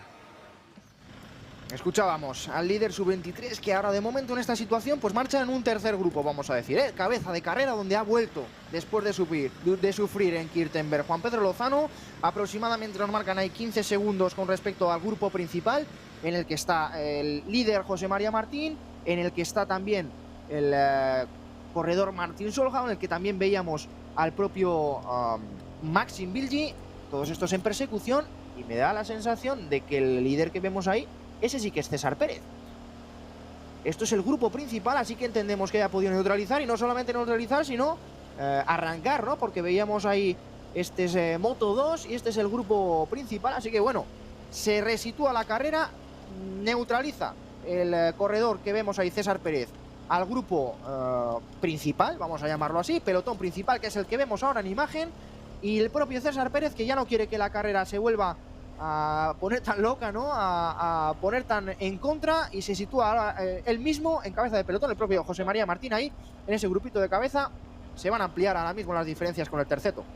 Helmugarako 29 kilometro geratzen direnean, lasterketaren egoera berri badaukagu, lasterketa buruan Kirtenberren gora ikusi dugu, Alejandro Granados eta Iker Gomezek aurrera egin dutela, bueno, aurrera egin baino gehiago, Juan Pedro Lozano izan dela atzera geratu dena, orain, Kirtenberreko jeitsiera egin ostean ikusten dugu Astirin gora berriz ere hirukotea elkartu dela, eta atzean, orain gutxi entzun berri dugun César Pérezek lortu du talde nagusiarekin bat egitea, eta talde nagusi horretara iritsitakoan bera ere aurrean jarri da, lehendabiziko postoietan jarri da, eta orain Astirin gora Maxim Bilgiren mugimendua ikusten dugu, Cortizo taldeko txirrindularia, aurten Espainiako kopan jada bi garaipen lortuta den ziklista 24 urteko ukrainiara da, talde nagusi horretan erritmoa bizitu nahi duena, eta oraingoz behintzat bere erritmo aldaketa edo erritmo bizitze horretara Espainiako kopako liderrek ez dute erantzun, elkar markaketan geratu dira, atzeko taldetxo batean. Maxim Bilgi, arranca el corredor del equipo Cortizo, se lleva a su rueda 6, 7, 8 ciclistas. Vamos a ver, porque veo doble representación de Caja Rural, también un corredor de IES Balears a rueda, creo que es el propio Mario Silva, y actitud para todos ellos. Me parece que es Crociolo, el corredor de Tecnosilva, también una baza importante en caso de confirmar. Y a un corredor que no hemos visto hoy todavía, Pablo Lopitao, a ver si le podemos situar al ciclista de Caja Rural, a ver si es uno de los tres, representantes de Caja Rural. Creo que el que cierra el grupo también es el ciclista, pues mira, es el propio extremeño, el que está aquí con Fabricio Crociolo, así que movimiento también importante el que vemos ahora, que saltan en busca de la cabeza de carrera, entre otros, insistimos, Maxim Bilgi. Veíamos también ahí entre ellos al corredor Fabricio Crociolo, y yo creía identificar a Pablo Lopitao. Horari gara ikusten, hirukotea Astirin gora jarraitzen duela, baina talde nagusi horretatik Maxim Biljik egin duen erritmo aldaketa horri jarraipena emanez, 8kote bat osatu da talde jarraitzaile modura. Jese Maris lehen lasterketa buruan izan den txirrindulariare ikusten dugu, hortxe genuen Caja Rural Alearen ordezkari modura Pablo Lospitao, Fabrizio Crozzolo bera ari da orain jarraipen ematen, eta une batetik bestera lasterketa buruko hirukotearekin bat egingo du atzetik datorren taldetxo honek. Beraz, hortxe 11-12 ziklista elkartuko zaizkigu Astirin gora lasterketa buru horretan, eta honen bestean Kortizo taldeko ukrainiarrak egin duen mugimenduari esker, lasterketa buruan talde desente bat elkartuko zaigu. Finisher Kern Pharma taldeak 2 ordezkari izango ditu, Caja Rural Alea taldeak 3 edo 4 ordezkari ere izango ditu. Beraz, lasterketaren egoera interesgarriari da jartzen talde batzuentzat. Atzean ikusiko dugu Espainiako kopako liderra doazen taldean zer gertatzen den. Líder César Pérez, yo creo que efectivamente, el líder César Pérez, que así ha arrancado del grupo principal buscando esa cabeza de carrera a su rueda. El corredor de Cortizo buscando ese grupito que se estaba formando y pues nos permite leer la carrera como que simplemente se había ido un corte en el que José María Martín se había metido y él estaba esperando un poquito por detrás, ¿no? A que la situación se calmara y a tener esta oportunidad de lanzar el ataque que vemos ahora. Llega a este grupito de cabeza con, bueno, mayoría absoluta del Caja Rural Alea. 3 ciclistas aquí en esta cabeza del grupo. Seguimos en la ascensión Astiria y llega por detrás ayudado con su compañero, el líder sub-23 César Pérez. Hortxe lasterketaren egoera berria beraz, César Pérez, Espainiako kopako 23 urte zazpikoen sailkapeneko liderra, finisher taldeko ziklista murtziarra, aurten Aiztondo klasikoan garaipena lortu zuen txirrindularia atzetik aurrerako jardunean, lasterketa buruko taldera batu da, jada sartu da, eta ikusten ari garen moduan, Caja Rural Alea taldeak 3 ordezkari izango ditu lasterketa buruko talde horretan, Finisher Kern Pharma taldeak ere 3 ordezkari izango ditu lasterketa buruko taldetxo horretan, Kortizok 2 izango ditu, Teknosiloak hortxe du Fabrizio Crozzolo. Beraz, Astirin gora lasterketa buruan, hainbat hautagai nagusi biltzen dituen taldetxo bat osatu zaigu, hor ikusten ez duguna, Espainiako kopako liderra, Jose María Martín da. Veíamos al corredor Pelayo Alonso, al ciclista del Perseus Zabal Garbi, que trataba de llegar a ese grupo de cabeza, cedía. Sin embargo, junto a Mario Silva, y aquí se va a formar un grupito muy interesante, con Caja Rural Alea, que lo tiene claro y que quiere hacer camino, con la presencia aquí delante de Pablo Lopitao. Vamos a ver si confirmamos el resto de los componentes. Vemos a Crozzolo también muy atento, vemos a Maxim Biljik también muy pendiente. Yo creo que es Martin Solhau el que ha salido a rueda de César Pérez, ahora lo intentaremos confirmar. Así que en este grupito de cabeza entendemos que también está Juan Pedro Lozano, que le vemos también poner ritmo. Entendemos que también marcha Iker Gómez, que era cabeza de carrera, Jesse Maris, al que hemos podido identificar, Alejandro Granados, no sé si es el propio Iker Soriano, el ciclista del Natural Greenness que veíamos ahí asomar. Y faltarían todavía 3-4 corredores cuando estamos coronando ya esa subida a Astiria. Astiriko gaina harrapatzetik gertu lasterketa buruan den taldetxo hori, eta ikusten ari gara, Caja Rural Alea taldeak 3 ordezkari dituenez, horietako bat ari dela igoeran erritmoa markatzen, berak egin du igoeraren zatirik handiena, helmugarako une honetan 27 kilometro besterik etzaizkigu geratzen. Astiriko mendate pankarta harrapatuta, jeitxieran sartuta dira txirrindulariak, laster zerainen izango dira, mutiloara egingo dute, bertatik Lierni igoko dute azken aldiz, Ormaiztegira jetxi, Ormaiztegitik Zumarragalderako bidea hartuta Gabiriko igoera egingo dute, eta ondoren Gabiriko jeitxera horri hasi ostean, Ormaiztegira jetxi beharrean Atagoiti aldera hartuko dute, eta Atagoitiko mendate pankarta horretatik helmugara 4 kilometro eta 800 metro besterik etzaizkie geratuko. Beraz, lasterketa buruan talde txori osatu zaigu, Caja Rural Alea taldeak 3 ordezkari ditu, Finisher taldeak ere 3 ordezkari ditu, eta talde txorretan dago, gogoan izan, César Pérez, Espainiako kopako 23 urte zazpikoen lidera. Vaya lección de sangre fría, de César Pérez, porque le hemos visto en esos grupos bastante retrasados, pero ha sido capaz de volver, de arrancar y de ser cabeza de carrera. Vamos a escuchar a otro de los que ha sido protagonista, está ahí en ese grupo cabecero, peleando por la Copa de España. Hemos hablado en línea de salida con el extremeño Pablo Lopitao de Caja Rural Alea. En ese repaso a los corredores que están ahí en esa clasificación general de la Copa, con opciones también de pelear por esta Santicus Clásica, Pablo Lopitao, el extremeño, que empezó ya muy bien esta Copa de España ya en su tierra, en el circuito del Guadiana. Y en esta recta final ya empieza la Santicus Clásica, ya tuvisteis la Clásica Valladolid, seguir sumando puntos y dar ese saltito adelante, ¿no? En la general. Sí, ya empiezan las pruebas duras, en las que se puede de verdad demostrar la fuerza de cada uno. Y bueno, esperemos que hoy ya empecemos a recortar esos puntos que son necesarios para llegar a Galicia o líder o lo más cerca posible. La situación ahora mismo con los corredores, hasta 3 corredores de Cortizo en esas posiciones cabeceras, también las opciones de César Pérez, del líder élite o del líder absoluto, mejor dicho, de José María Martín. ¿Qué planteamiento vais a hacer de carrera? Pues ver cómo se disputa un poco, una carrera que no se sabe cuándo puede ser corte bueno, ya que bueno, hay mucho repecho y muy duro. Y bueno, intentar controlar un poco para que no se vaya la carrera como pasó el otro día en Valladolid y disputar la final con todos los corredores posibles que se pueda. Tenéis además una plantilla, lo está demostrando en el torneo Euskaldun, muy enchufada, muy potente, muchos triunfos. Llega el momento, ¿no?, de tratar de trasladar eso a la Copa de España. Sí, al final este mes de mayo para el equipo es muy importante, las copas de País Vasco, tanto esta como Valenciaga, Vuelta a Navarra, Vidasoa. Es el mes que estamos más enchufados todos, así que a demostrarlo un día más. Suerte, gracias. Gracias. Bueno, pues terreno de descenso, bajando a toda velocidad esa subida a Tiria. Van a buscar de nuevo ahora ese paso por Zerain no puntuable. Y ya Liernia, Gaviria, Atagoiti, digo ya como si faltara poco, pero es que en estos últimos 25 kilómetros todavía no van a ascender 3 cotas y una cuarta Zerain no puntuable. Ez da zer gertatzen ez Alvaro esan duen moduan, oraindik ere 25 kilometro, baina maldan gora, maldan bere ikusiko ditugu txirrindulariak.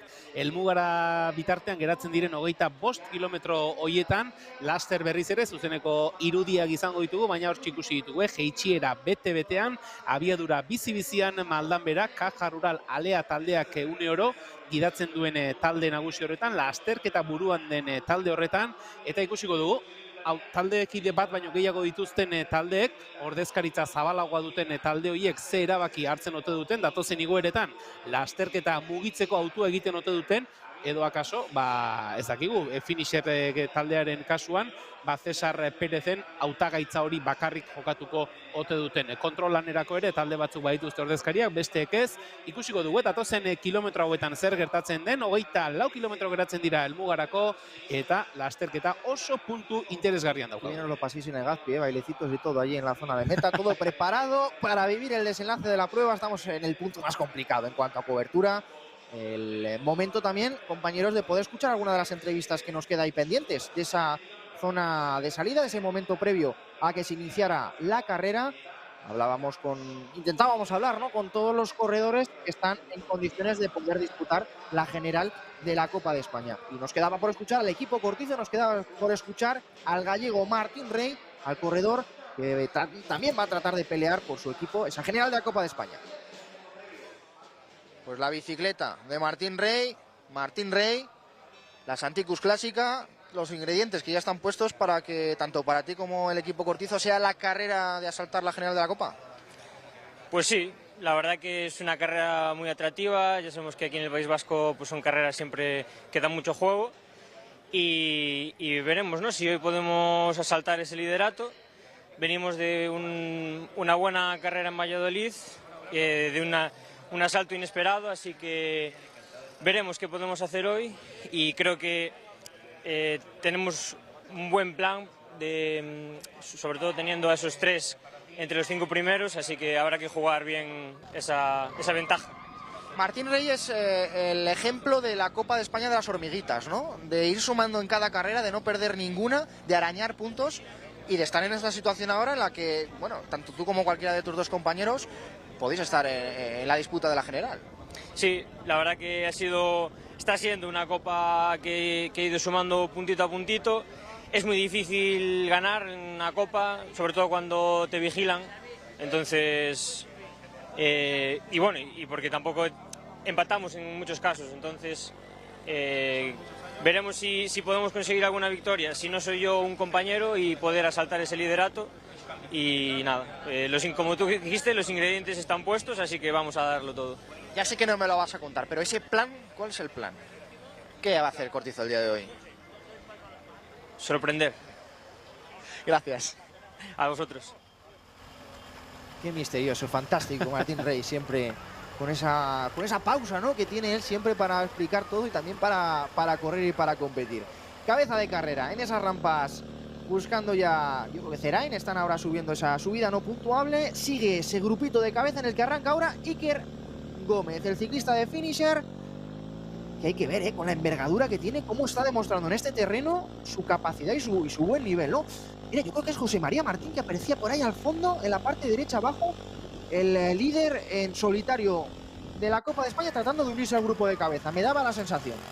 Hor ikusten ari gara, talde nagusi horren edo lasterketa buruan den talde txorren atzekaldean, une honetan, Juan Pedro Lozano bera, berarekin batera, Mario Silva ere hortxe dago, Sergio Gerlings bera ere ikusten genuen, Cesar Pérez, finisher taldeko ziklista, Espainiako Kopako 23 urte zazpikoen sailkapeneko lidera ere hor ikusten dugu, eta Kortizo taldeak 3 ordezkari dituela ere ikusten dugu, pentsatzen dugu, Maxim Bilgi, Martin Solhaug eta Martin Rey bera izango direla, Kortizo taldeak lasterketa buruko talde txorretan dituen 3 ordezkariak, eta bien bitartean Iker Gómez, finisher taldeko ziklista altxasuarrak igoerako azken zatian tartetxoa zabaldu, eta zeraindik mutilorako bide horretan bakarrik bidea egiten jarraitzen du. Helmugarako 20 kilometro geratzen dira, laster izango da lasterketa mutilon bertan. Liernirako igoera egingo dute, eta Lierniko mendate pankarta horretatik 16 kilometro besterik ez dira geratuko helmugarako. Vamos a ver si confirmamos cuántos y quiénes son los representantes del equipo Kortizo en cabeza. Maxim Bilgi está seguro, al que hemos podido ver con también ese característico colgante en el cuello. Yo creo que Solhaug también es el que está presente. No he podido ver a Martin Rey, puede ser que sí marche aquí en este grupo cabecera, en el que yo creo que se han incorporado ciclistas en el descenso. Veíamos a corredores, propio Mario Silva, que antes ya marchaba por detrás y que ahora estaba en esta, bueno, cabeza de carrera no, pero ese grupo principal. Horari gara, jeitxieran ikusten, zeraindik mutilorako jeitxieran, orain, aurretik ibili direnekin alderatuta, errepide zabaltxeago batean ere bai, une batetik bestera sartuko da mutiloan lasterketa buruan den txirrindularia, finisher Kern Pharma taldeko ziklista altxasuarra, Iker Gómez, sekulako erakustaldi ematen ari da gaurko honetan, iesaldi saiakera hainbatetan ikusi dugu, eta orain, lasterketako unea erabaki horrenean garen honetan, lasterketa buruan bera bakarrik, mutiloan ezkerrera bihurgunea, une batetik bestera eskuinera egin, eta Liernin gora eguneko azken bigarren mendatean gora une batetik bestera, atzera begiratzen du, gogoratu, igoera laburra baina pikoa dela, uneko zazpiterdiko batazbesteko penditza duen igoera, Iker Gómez lasterketa buruan atzera begira, Liernin gora denean. Pues lo hemos comentado antes fuera de micro, es que Iker Gómez está para ganar hoy, está demostrando una calidad increíble y bueno, ese ataque y contraataque que no termina de consolidarse, pero un nivel fantástico para el corredor del finisher. Sufre Mario Silva en este grupito principal, la carrera pasa Mutiloa ascendiendo a Lierni. Hor ikusten dugu, Mario Silva, txirrindularia sufritzen hilez Balear Sarabai Cycling taldeko ordezkaria sufritzen, eta bien bitartean aztiriko azken pasaera horretan, Caja Rural Alea taldeko 3 ziklista izan dira lehendabiziko 3 postuetan. Juan Pedro Lozano izan da lehendabizi pasadena, Pablo Lospitao bigarren postuan, eta Dario Giuliano izan da 3. postuan pasadena, eta orain une honetan lasterketa buruko taldean Liernin gora erritmoa bizitzen ikusten duguna, Fabrizio Crozzolo, Teknosilba taldeko ordezkaria bere gurpilean, finisher taldeko ziklista bat, Caja Rural Aleako bat 3. eta Erne 4. postu horretan jarrita, finisher taldeko ziklista Cesar Pérez, Espainiako Kopako 23 urte zazpikoen liderra. Cede ahora Samuel Flores de ese grupito cabeza de carrera, ese dorsal 6 que vemos ahora en imagen. Intenta aguantar Alejandro Granados y por delante Fabricio Crozzolo, que era el corredor que se movía, que lanzaba el ataque. Muy atento Cesar Pérez y muy atentos el resto de corredores que pelean por la Copa. Veíamos descolgarse, entre otros, a Sergio Girlings. Vemos ahora cerrar este grupo a Lucas Taues, no lo hemos mencionado, pero también ha estado muy presente en el día de hoy. Y grupito de mucha calidad, de aquí puede salir sin duda el ganador de la carrera. Fabricio Crozzolo, Cesar Pérez, que entiendo que han neutralizado. Ahí veíamos a Iker Gómez, yo creo que es el propio Pablo Lopitao. Y vamos a ver, sufre el corredor de Kortizo para enganchar. No sé si es el propio Martin Rey por la forma de ir en bicicleta. Hor ikusten ditugu, helmugarako 18 kilometro geratzen direnean, Lierniko igoera bete-betean egiten ari direnean, lasterketa buruan Fabrizio Crozzolok jartzen duen erritmoari jarraitu nahian, besteren artean Cesar Pérez bera, finisher taldekoa, berarekin batera ikusten genuen, Caja Rural Aleako ziklista, uste dugu Pablo Lospitao bera izan daitekela, Iker Gómez bera izan daiteke, finisher Kern Pharma taldeko taldekoa, eta taldea itxiz Cortizo taldeko ordezkari bat akaso Martin Rey bera izan daiteke, baina erritmoa bizi-bizi mantentzen ari dena Fabrizio Crozzolo Lierniko igoera honetan. Vaya subida que está haciendo, vaya extensión, rompiendo ese grupo principal, neutralizando a la cabeza de carrera, y este quinteto vamos a ver si puede hacer camino. Veíamos descolgarse a Maxim Bilgi también en esos grupos posteriores, a Samuel Flores ya lo hemos comentado, a otros corredores que perdían contacto, está a punto de coronar, pero no pierden tampoco la cara por detrás, Vemos un grupito ahí de 5 o 6 corredores que están muy cerquita, el de conjunto Cortizo que seguro que querría tener aquí alguna unidad más. Hor ikusten ari gara, gainditu dela, igaro dutela Lierniko mendate pankarta hori helmugarako 18 kilometro bakarrik geratzen dira une honetan, eta ikusten ari gara, atzean sufritzen ari diren ziklistak, Lucas Towers bera, iaz Valentziaga lasterketa irabazi zuen txirrindularia, aurrera xeago, talde ezberdinetako ordezkariek jarraitu nahi dute talde nagusiaren bila, baina jeitsiera bete-betean talde nagusi horretan lasterketa buruan den talde horretatik gertu, hainbat ziklistak bat egin nahi dute buruarekin. Se juntan ahí por lo menos 4 o 5 corredores más. Por lo tanto, esa cabeza de carrera ahora descendiendo Lierni, recordamos, ahora se buscará la localidad de Ormaiztegui para ascender Gaviria, Atagoiti y ya descender hacia la línea de meta el Legazpi. Vamos a ver si identificamos, ahí entran por detrás, al menos un corredor de Cortizo, creo que era otro de Natural Greenness.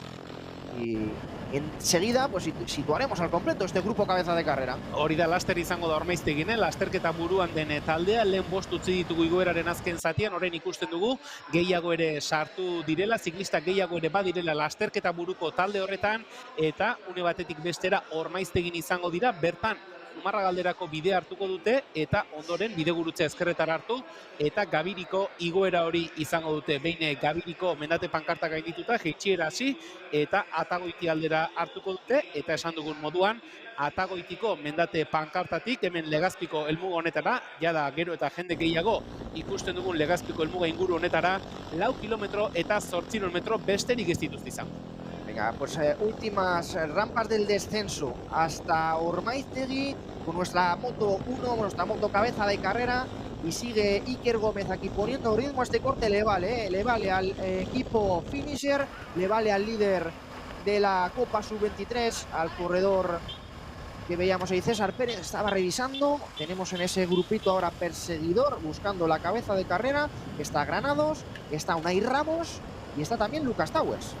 Hori da, Lucas Towers, Unai Ramos eta Granados ari gara ikusten, eta bien bitartean hemen lasterketa buruko talde hori luze egin da, Ormaiztegi zeharkatzen ari diren honetan hortxe, finisher taldeko ziklista bat buruan jarrita, bere gurpilean bere taldekide César Pérez, Cortizo taldeko bi ziklista mentzat ikusten ditugu, eta uste dut hemen beste tentsio bat edo egon dela, jeitsieran, talde honetan lehen gehiago ikusten genituen, berriz ere talde nahiko murritza geratu da lasterketa buruan. Creo que el equipo Essex ha metido un corredor también aquí. Vamos a intentar confirmar ese ciclista que marcha en las 3 últimas posiciones. Y a ver si nuestra cámara, sí, 8 corredores aquí. Vamos a ver si nuestra cámara nos va enseñando los corredores. Tenemos efectivamente a Martín Rey. Tenemos ahí, mira, pedía agua, el corredor Pablo Lopitao. Tenemos también la presencia de, creo que es Darío Giuliano, este sí que es Soriano, si no me equivoco. Efectivamente, la presencia de Martín Rey, que ya la hemos comentado en este grupito de cabeza. Martín Solhau creo que era el otro del Cortizo, me ha aparecido el dorsal número 4. No he podido. Me ha parecido, Es probable, porque es el corredor que nos falta. Bilgi sí que le veíamos descolgado, así que en buena lógica pues no va a estar aquí. Hortxe ere gara ikusten Martin Solhau bera lau dortsalarekin, lasterketa buruko taldean dena, helmugarako 15 kilometro bere gurpilean Fabrizio Crozzolo ikusten dugu, Caja Rural taldeko Pablo Lospitao 13 dortsalarekin, honen gurpilean, Jess Maris, 41 dortsalarekin, Essex taldeko ziklista ere, lasterketa ipagarri ari da egiten, iesaldian ere izan delako, 3 dortsalarekin Martin Rey eta Darío Giuliano, Caja Ruralea taldeko ordezkaria, eta honen gurpilean Iker Soriano, hoiek izango lirateke lasterketa buruan direna. Venga, repaso, a 15 kilómetros de meta, justo antes de iniciar esa subida, primero a Gaviria, después a Atagoiti, cabeza de carrera, los corredores que nos marcan ahora también ahí sobreimpresionados, ese grupito 5, 6, 7, 8 corredores, cuento yo, en ese grupo de cabeza. Eta Gary, nos han dado la referencia de Gary Ward también. Yo no lo he el visto ciclista en el local. grupo de cabeza. A mí tampoco me ha parecido, pero nos daban la referencia. Repasamos a los que tenemos confirmados, Martín Rey y Martín Solhau del equipo Cortizo, Pablo Lopitao y su compañero Darío Giuliano del Caja Rural Alea, presencia de Fabricio Crocciolo en representación del conjunto Tecnosilva Maglia, Rower Benvibre, doble presencia del finisher con Iker Gómez y con el líder de la Copa Sub-23, César Pérez, así como Jesse Maris, ganador en la subida a Gorla, ciclista de Essex que identificábamos anteriormente. Yo cuento a 8 corredores en cabeza. Aprovechamos, decía Gary Ugarte, hemos hablado con él en línea de salida. Vamos a escuchar esa última entrevista al corredor del Euskadi Fundación, a este dorsal 73. Parece que vamos a tener algún problema para escuchar esa entrevista. Qué pena, porque ahora vamos con el corredor, bueno, evidentemente emocionado en línea de salida, queriendo disfrutar de esta prueba. No lo vemos aquí en este grupo de cabeza. Así que 2, 4, 6, 8 corredores que hemos mencionado. Ese grupito, 14 kilómetros, primeras rampas de esa ascensión a Gaviria. Gaviria bidean lasterketa eta hor ikusten dugu. Lasterketa buruko taldetxo horretan 8 txirrindulari ikusten ditugu. Lehen aipatu ditugun hoiek guztiak bertan dira. Berriz ere, Iker Gómez Altsasuarra ikusten dugu aurrera pasa nahian, bere taldekide César Pérez ere.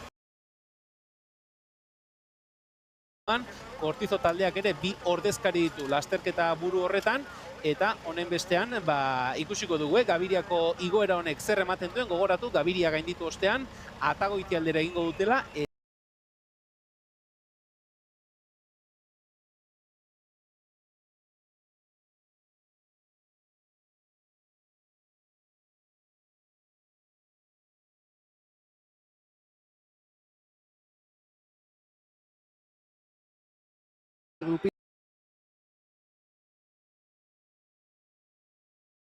De la subida a Gaviria, una ascensión 2,6 kilómetros al 7,5%. Sufre en cabeza de carrera Iker Gómez después de la de hoy. Horari gara ikusten, Gabiriko igoerako lehendabiziko zati horretan, Iker Gómez finisher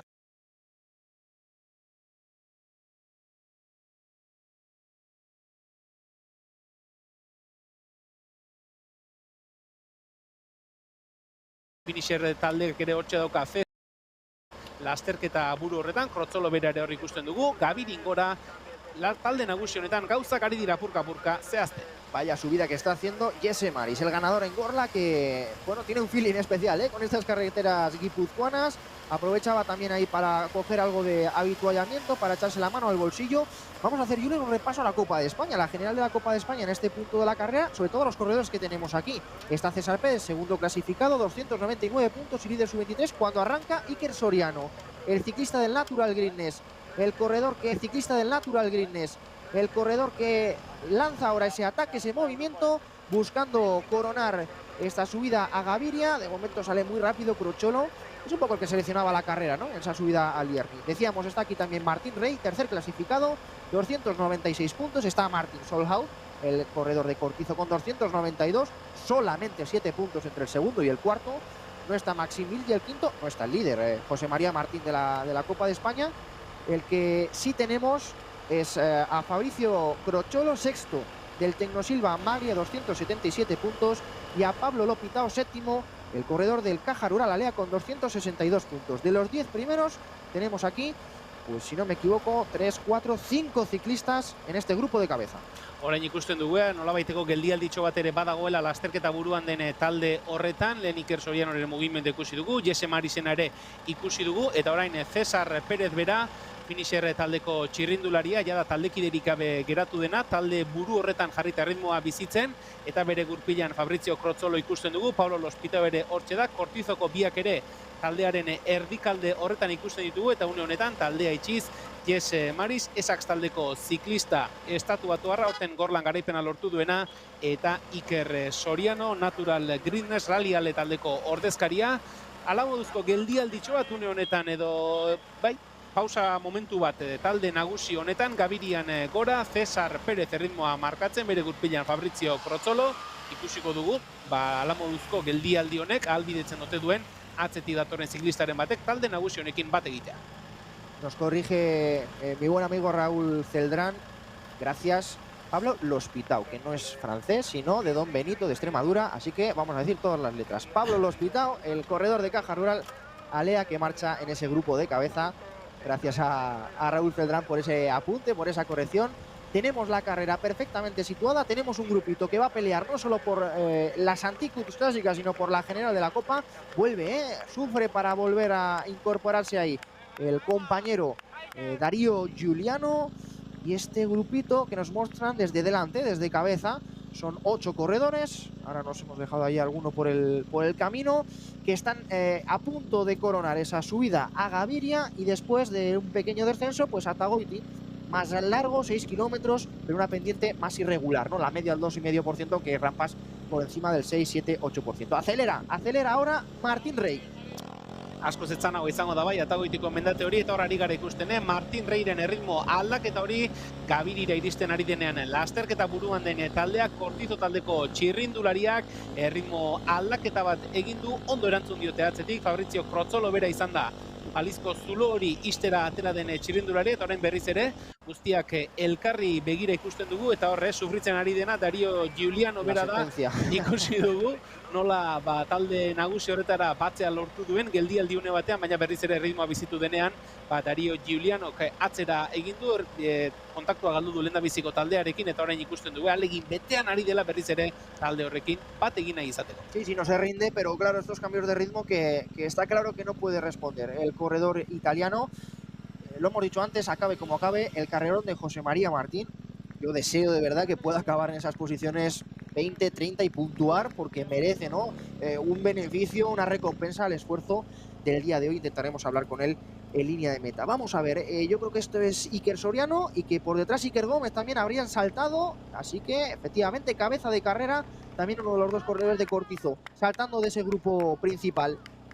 Horari gara ikusten, lasterketa buruaren inguruan dabiltzan ziklista ezberdinak Iker Soriano eta Iker Gómez ari gara ikusten, bien bitartean lasterketa buruan den taldeko irudietara itzulita, hortxe ari gara ikusten, hor jarraitzen dutela, elkar markaketa lanean, gogoratu, Kortizo taldeak bi ordezkari badituela, orain berriz ere Darío Giuliano talde nagusi honekin bat egitea lortu du, hor ari gara ikusten, Pablo L'Hospitaoren taldekidea iritsi orduko aurrera egin nahi duela, lehendabiziko postu etxara iritsi nahi duela, une batetik bestera Gabirian izango da lasterketa, Cesar Pérez atzera begiratzen du, Fabrizio Krotzolok ere atzera begiratzen du, eta orain Martin Solhau, Kortizo taldeko txirrindulariaren erritmo aldaketa Gabiriko mendate pankartan bertan, jeitxieran, bizi eraman nahi du lasterketa. Un ataque duro, ahí coronando de los que hace sufrir. Ahora mismo yo creo que son descolgados entonces, ¿no? Esta es Moto 2, los que estamos viendo aquí ahora, porque no han coronado todavía. Así que recomponemos esa situación de carrera. Se quedan solamente 7, creo, por delante. Iker Soriano e Iker Gómez, que son los que sufren. Hacemos un rápido repaso. Aquí lo vemos a la cabeza de carrera, a los 7 corredores que marchan por delante. Doble representación del equipo Kortizo, con Martín Rey y con Martin Solhau. También la presencia en ese grupito de Pablo L'Hospital y de su compañero Darío Giuliano, que han podido y de su compañero Darío Giuliano, que han podido reincorporarse. Sigue César Pérez aquí en ese grupo cabecero, Jesse Maris del conjunto Esax Vico Fundación y Fabrizio Krotzolo del Tecno Silva Maglia, con los corredores cabeza de carrera, con estos dos ciclistas que vemos ahora descolgados persiguiendo. Jeitxieran ikusten ditugu, lasterketa buruan diren eta lasterketa buruaren bila doazen ziklista, Gabiriko jeitxiera hori egiten, gogoratu, ez dutela, Ormaiztegi alderainoko jeitxiera egingo, baizik eta laster, eskuin aldera hartu, eta Atagoitiko igoera horri ekingo diote, eguneko azken mendatea izango dena, eguneko azken igoera izango dute, 5 kilometroko igoera, bataz besteko penditza euneko laukoarekin mendate etzana da, beraz, abiadura handian igoko duten mendatea izango da, eta une batetik bestera, lasterketa buruan den zazpikoteak errepide aldaketa hori egin, eta Atagoiti alderako bidea hartuko du, eta esan dugun moduan, bertatik, helmuga pankartara 4 kilometro eta 800 metro besterik ez dira geratu. Pues creo que podría ser Maxim Bilgi el que veamos al fondo, el corredor de Kortizo, que vendría en ese tercer, cuarto grupo persiguiendo a los dos descolgados, porque veíamos un ciclista de Kortizo a lo lejos, a buena lógica que sea el ciclista ucraniano, recordamos, ganador en Guerrita, ganador en Torredón Jimeno, y sin perder aquí la carrera, pese a que no puede estar en el grupo cabecero. Ahí marcan 17 segundos de pérdida para Iker Soriano, para el grupo perseguidor. Siguen los 7 de cabeza, ya han coronado y han descendido ese pequeño tramo favorable tras coronar la ascensión a Gaviria. Buscan ahora las rampas de Atagoiti. Gaviriako mendate pankartako pasaera horretako datuak ere baditugu. Martin Solkauk izan da lehendabiziko postuan pasadena, berarentzat 3 puntu. Cesar Pérez bigarren postuan pasadena, 2 puntu berarentzat, eta hirugarren postuan Pablo Lospitao, Caja Rural Alea taldeko ordezkaria igaro da.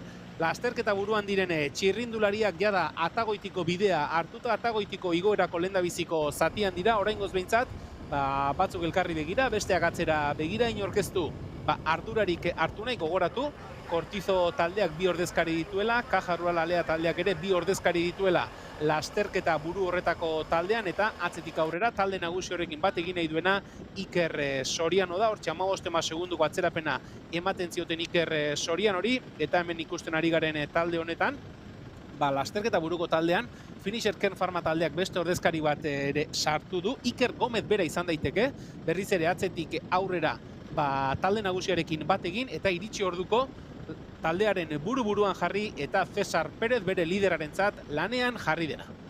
Pues ese paso de montaña de Gaviria que comentabas con Solkauk, que con ese ataque seco en la rampa final conseguía puntuar. Ojo, porque parece que Iker Soriano se pueda reincorporar al grupito de cabeza, que están un poco pues especulando, como digo yo, en esta situación, y han bajado y mucho el ritmo.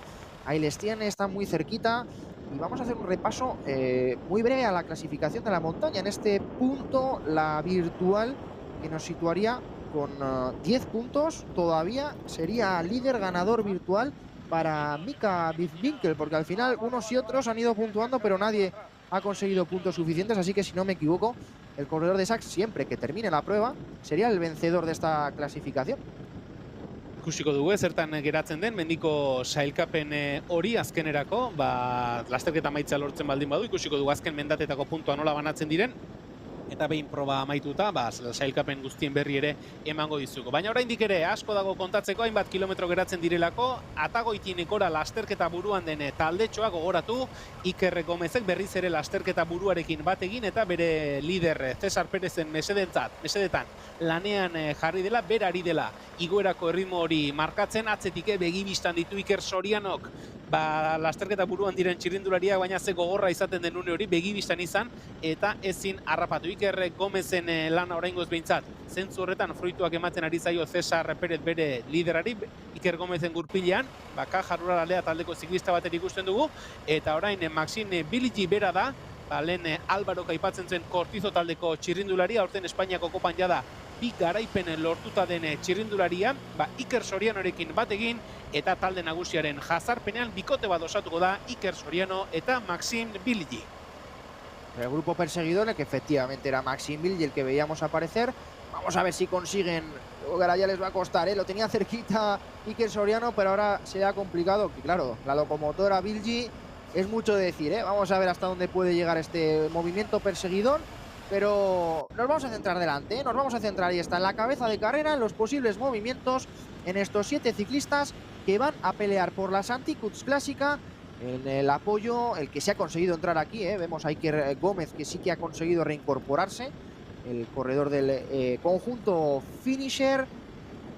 Por lo tanto, si no me equivoco, 2, 4, 6 y 8 corredores tenemos que tener ahora en este grupo cabecero. Ahí están los 8 ciclistas en las rampas de Atagoiti. Se coronará, pues a nada, a apenas 5 kilómetros para la línea de meta. Hor ari gara ikusten, lasterketa buruan den 8 horretan, Kortizo taldeak hor ditu Martin Rey eta Martin Solkauk, bertan dira Caja Rural Alea taldeko Pablo Lospitao eta Dario Giuliano bera ere, hortxe daukagu besteren artean, Finisher taldeko ordezkaritza bikoitz hori ere, Cesar Pérez, 31 dortxalarekin, Murtziarra Espainiako kopako 23 urte zazpikoen sailkapeneko liderra, eta bere mesedetan lan ikaragarria egiten ari den Iker Gomez, 19 urteko ziklista altxasuarra, hortxe da beraiekin batera, Essex taldeko Jesse Maris, estatu batuarra, horten Gorlan garaipena lortu duen txirrindularia, eta hortxe daukagu, hauek guztiekin batera, Fabrizio Crozzolo, Tekno Silva taldeko txirrindularia aurten, Espainiako kopako proba ezberdinetan ere protagonista izan den txirrindularia. Honen bestean Atagoitin gora, eta bertako mendate pankartatik gogoratu, 4 kilometro eta 8 metro geratuko zaizkiela helmugarako, 2 kilometro inguruko jaitsiera handi bat izango dute, eta ondoren, behin jaitsiera amaituta, Legazpiko kaleetarako ordekako azken kilometro pare hori egin beharko dute, beraz ikusiko dugu, zer gertatzen den, eta bien bitartean atzetik jazarpenean den bikote horretan, Maxime Bilgi, Kortizo taldeko txirrindulariak aurrera egin du, atzean utzi du Iker Soriano, eta atzeragotik, finisher taldeko beste ziklista bat, eta Bigos Rías Baixas taldeko ordezkari bat ere, aurrera egin nahian Maxime Bilgiren bila. Pues sigue para adelante Maxime Bilgi, no puede Iker Soriano, llegan a su altura Granados y también Unai Ramos, que eran los que perseguían. Son los corredores ahora, los 4 ciclistas que van a tratar de incorporarse a la cabeza de carrera. Incorporamos aquí, decíamos, la presencia de Bilgi. Ahí está, se juntan estos. Bueno, Iker Soriano parece que va a menos, si le está haciendo larga esta parte final.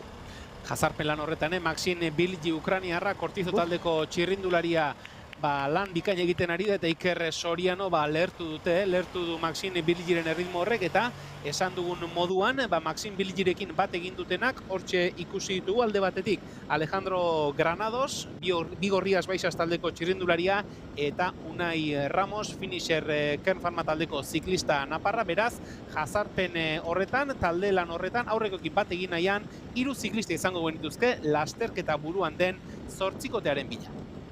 La cabeza de carrera y está perfecto, 8 corredores. La composición en la que también está Pablo Lospitao. Hacíamos hace unos segundos ese repaso a la clasificación general de la Copa.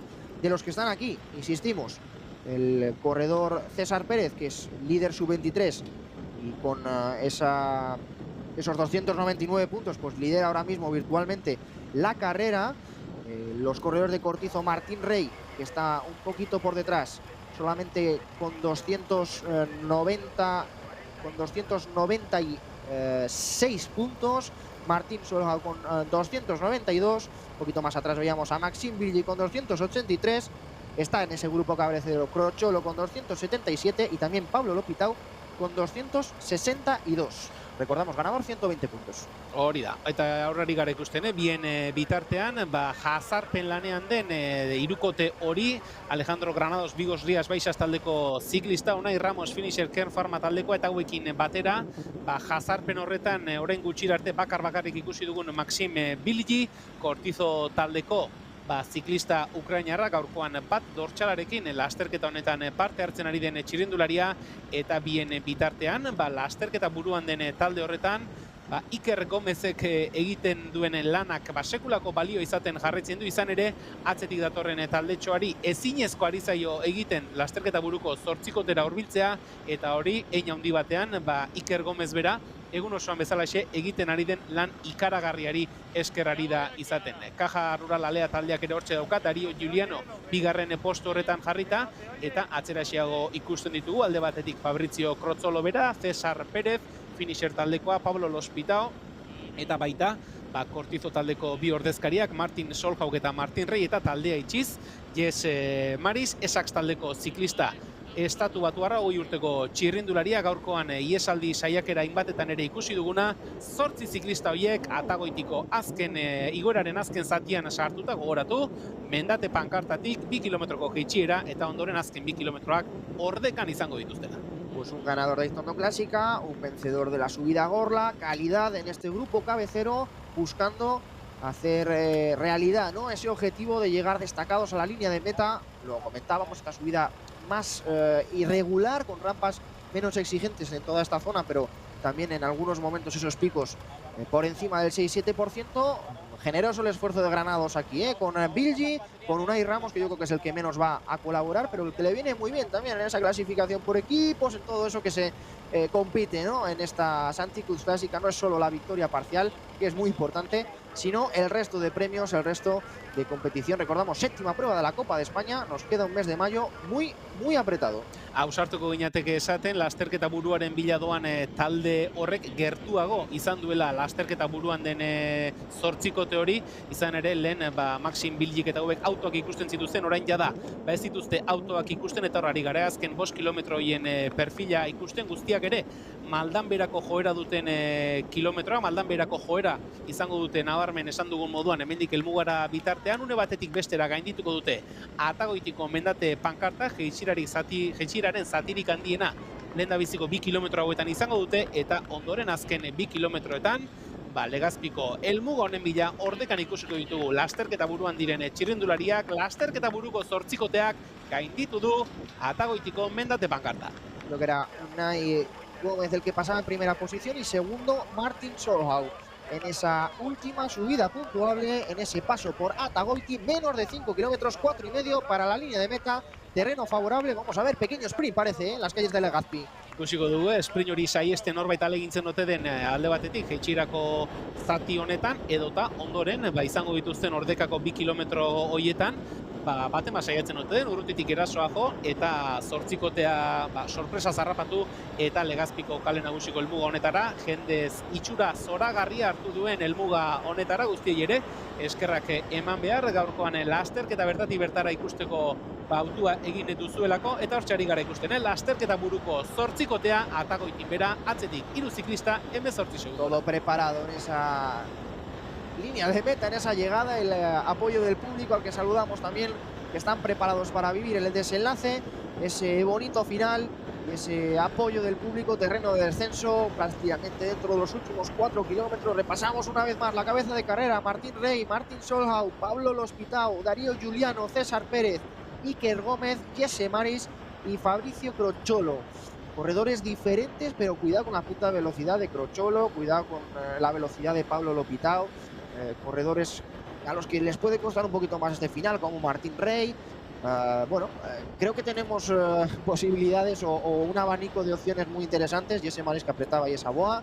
Es momento de que nada falle para tratar de conseguir la victoria en esta Santicus Clásica. Horari ginen ikusten bai, Jesse Marisek nola estutzen zituen oinetakoak, hemendik aurrera oinetakoak, hortzak eta gainontzekoak ere estutu beharko ditu. Gaurkoan Santicus Klasikaren 81. ekitaldi honetan garaipena lortu nahi duen txirrindulariak, azken 3 kilometroetan sartuta, eta diferentziak, lasterketa buruko zortzikoteak atzetik datorren hirukoteari ateratzen dion diferentziak hortxe jarraitzen du, 17-16 segundoren buelta horretan, jeitxiera osatzen ari dira. Iker Gómez jarraitzen du talde nagusi hori, lasterketa buruan den talde hori gidatzen, eta ikusiko dugu, behin jeitxiera amaitutakoan, ordekako kilometroietan, eraso saiakeraren bat ikusten ote dugun, edota guztia Legazpiko kale nagusi honetan azken esprintan erabakitzen ote du.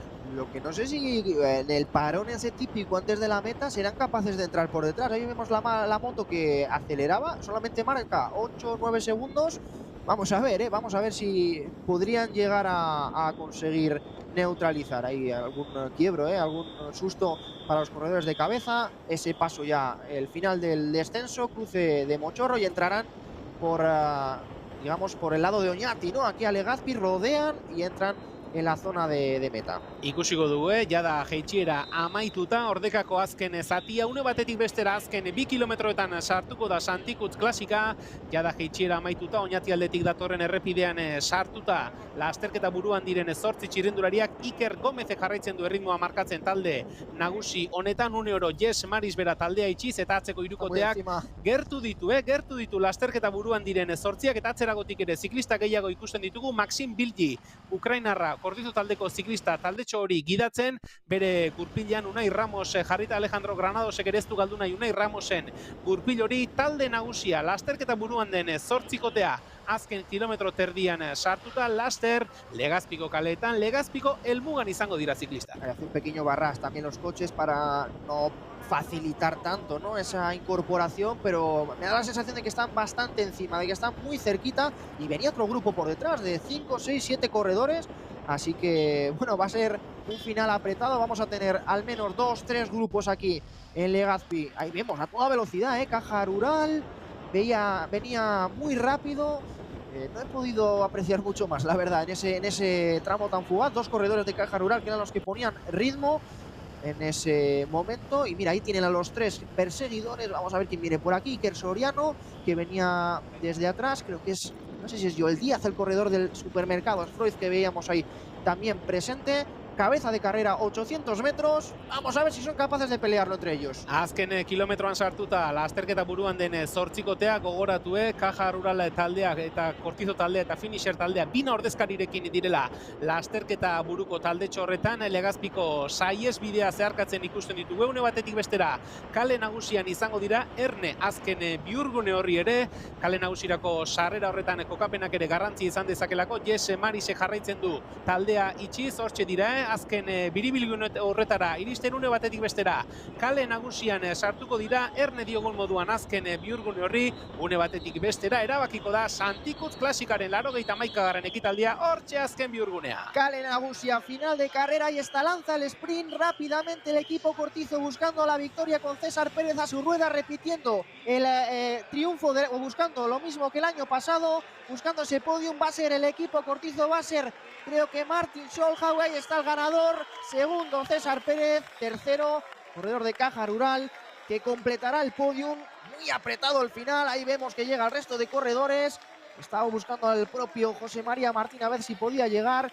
Victoria en la Santikutz Clásica para Martin Solhaug, el corredor del equipo Cortizo. Ikusi dugu Martin Solhaug Kortizo taldeko txirrindulariaren garaipena, iaz Kortizo taldeak lortu zuen garaipena Dani Caviarekin. Aurtengoan ere beraientzat izan da garaipena Martin Solhaugekin, eta adierazgarria César Pérez Finisher taldeko txirrindulariak ze kolpe eman dion bere bizikletaren manilarari, heldulekoari, hortxe pena hori, lastima hori, garaipenak ies egin diolako, eskua burura ere eraman du. Beraz, ikusiko dugu, laster izango dugu lehendabiziko postu hoien sailkapena. Laster eskainiko dizuegu lasterketa honek utzi dizkigun ohorezko postu hoien sailkapenaren berri. Erne egongo gara José María Martín Espainiako kopako lideraren helmugaratze ere, ikusiko dugu zertan geratzen diren diferentziak sailkapen nagusi horretan. Ahí están también los corredores de Caja Rural Alea celebrando. Me da la sensación cuarto Martín Rey, quinto Fabricio Crocciolo. Confirmaremos ahora enseguida todos estos puestos.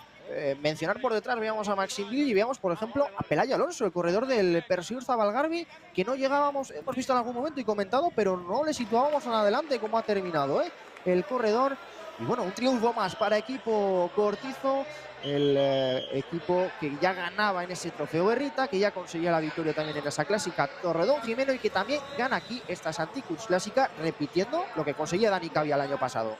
Hortxe ikusi dugu, iritsiera horretan, Martin Solhaugen garaipen hori esprinean bera izan da azkarrena, bigarren postu horretan, César Pérez, Finisher taldeko ziklista, Espainiako kopako liderra, 23 urte zazpikoen maila horretan, eta hortxe ari gara ikusten, irudietan ezkerralde horretan, Kortizo taldeko txirrindulariak, Flores bera ikusten dugu, Martin Reirekin bostekoa ematen, txirrindulariak ahalegin handia eginda, nekatuta, ez da gutxi gorako, 152 kilometroko ibilbidea, eta lehen aipatu dugun bezala, goizean talde aurkezpenan aipatzen genuen bezala, kasik ere ordekan metro oso gutxirekin lehiatzen den lasterketa da Santikutz Klasika, eta orain ikusten ari gara, beste taldetxo bat ere, talde handi xamar bat helmugaratzen ari dela, hainbat ziklista sprint hori lehiatzen, oraintxe helmuga puntuan, beste hainbat ziklista, uste dugu Gari Ugarte bera hor sartu dela, laster sailkapenak eskainiko dizkizuela. Al que no he conseguido ver es a José María Martín,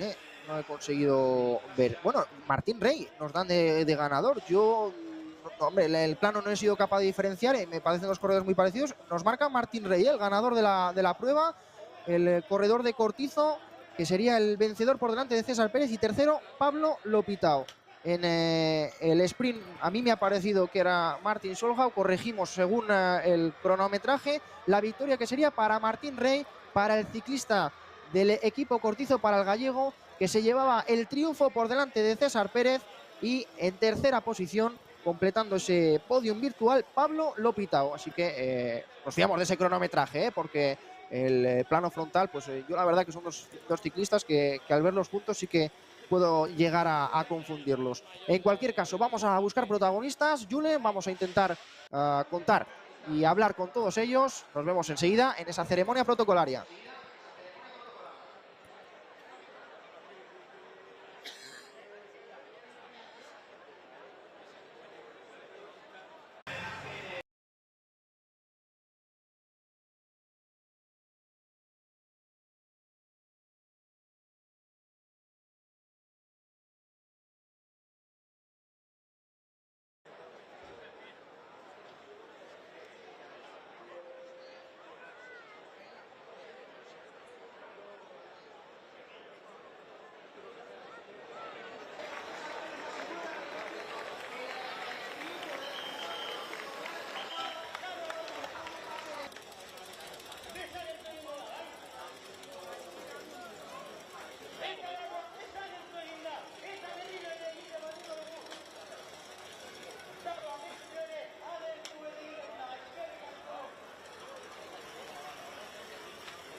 ese triunfo. Estamos con, sin duda, uno de los protagonistas de hoy. No tanto por el resultado, que seguramente hubiera querido que fuera mejor, pero esas dos caídas que nos confesaba ahora antes de entrar en la entrevista, estamos con José María Martín, no le han permitido estar todo lo adelante que hubiera querido. Pero ¿cómo te has defendido? Porque no solamente te veíamos ese primer paso por aquí pasar descolgado, sino que llegabas a la cabeza de carrera, llegabas a formar parte de algún grupito de 4 o 5 corredores por delante, y con toda esta caída, con todas estas lesiones, has conseguido terminar la carrera. Vamos a ver si puntuar, vamos a ver qué pasa con ese liderato. Vamos a ver, yo ya, por lo que he podido hacer hoy, que ha sido lo que he podido. En cuanto me caí, la verdad que estaba un poco mareado y lo único que quería era recuperarme, ver que estaba todo bien, y la verdad que he perdido bastante tiempo en recuperarme, en volver a centrarme en la carrera.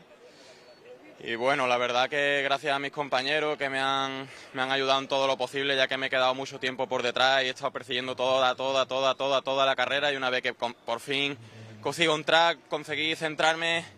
No sé qué ha pasado hoy, que la mala suerte me ha perseguido, y en cuanto entro y estoy concentrado otra vez de nuevo, pegan un frenazo delante mía y he vuelto a caer. Mientras iba subiendo he vuelto a tocar el suelo, que aunque parezca que no, también me ha dolido bastante esa caída, más a nivel mental que físico, y lo único que me ha quedado es intentar volver a centrarme en la competición y volver a seguir, y es lo que estamos acostumbrados los ciclistas al final.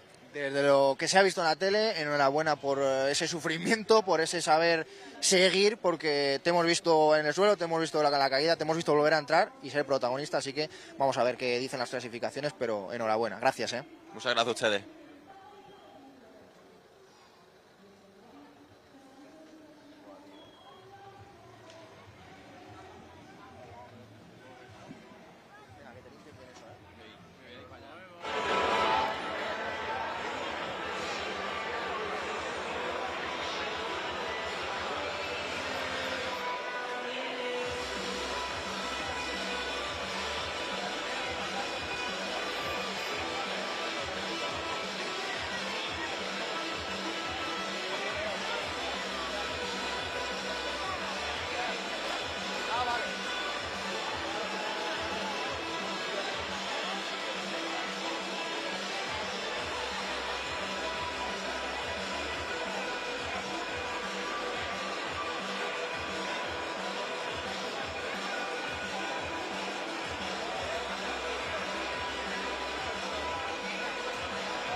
pues la carrera que, como insistíamos, nos ha permitido ver al ganador final, a Martín Rey, el corredor del equipo Cortizo, que además se viste de líder de la Copa de España, el corredor sub-23 que va a liderar esa clasificación. Recordamos que este mismo domingo se compite en el Memorial Montparler, por lo tanto van a tener que apretar para defender ese maillot, esa posición.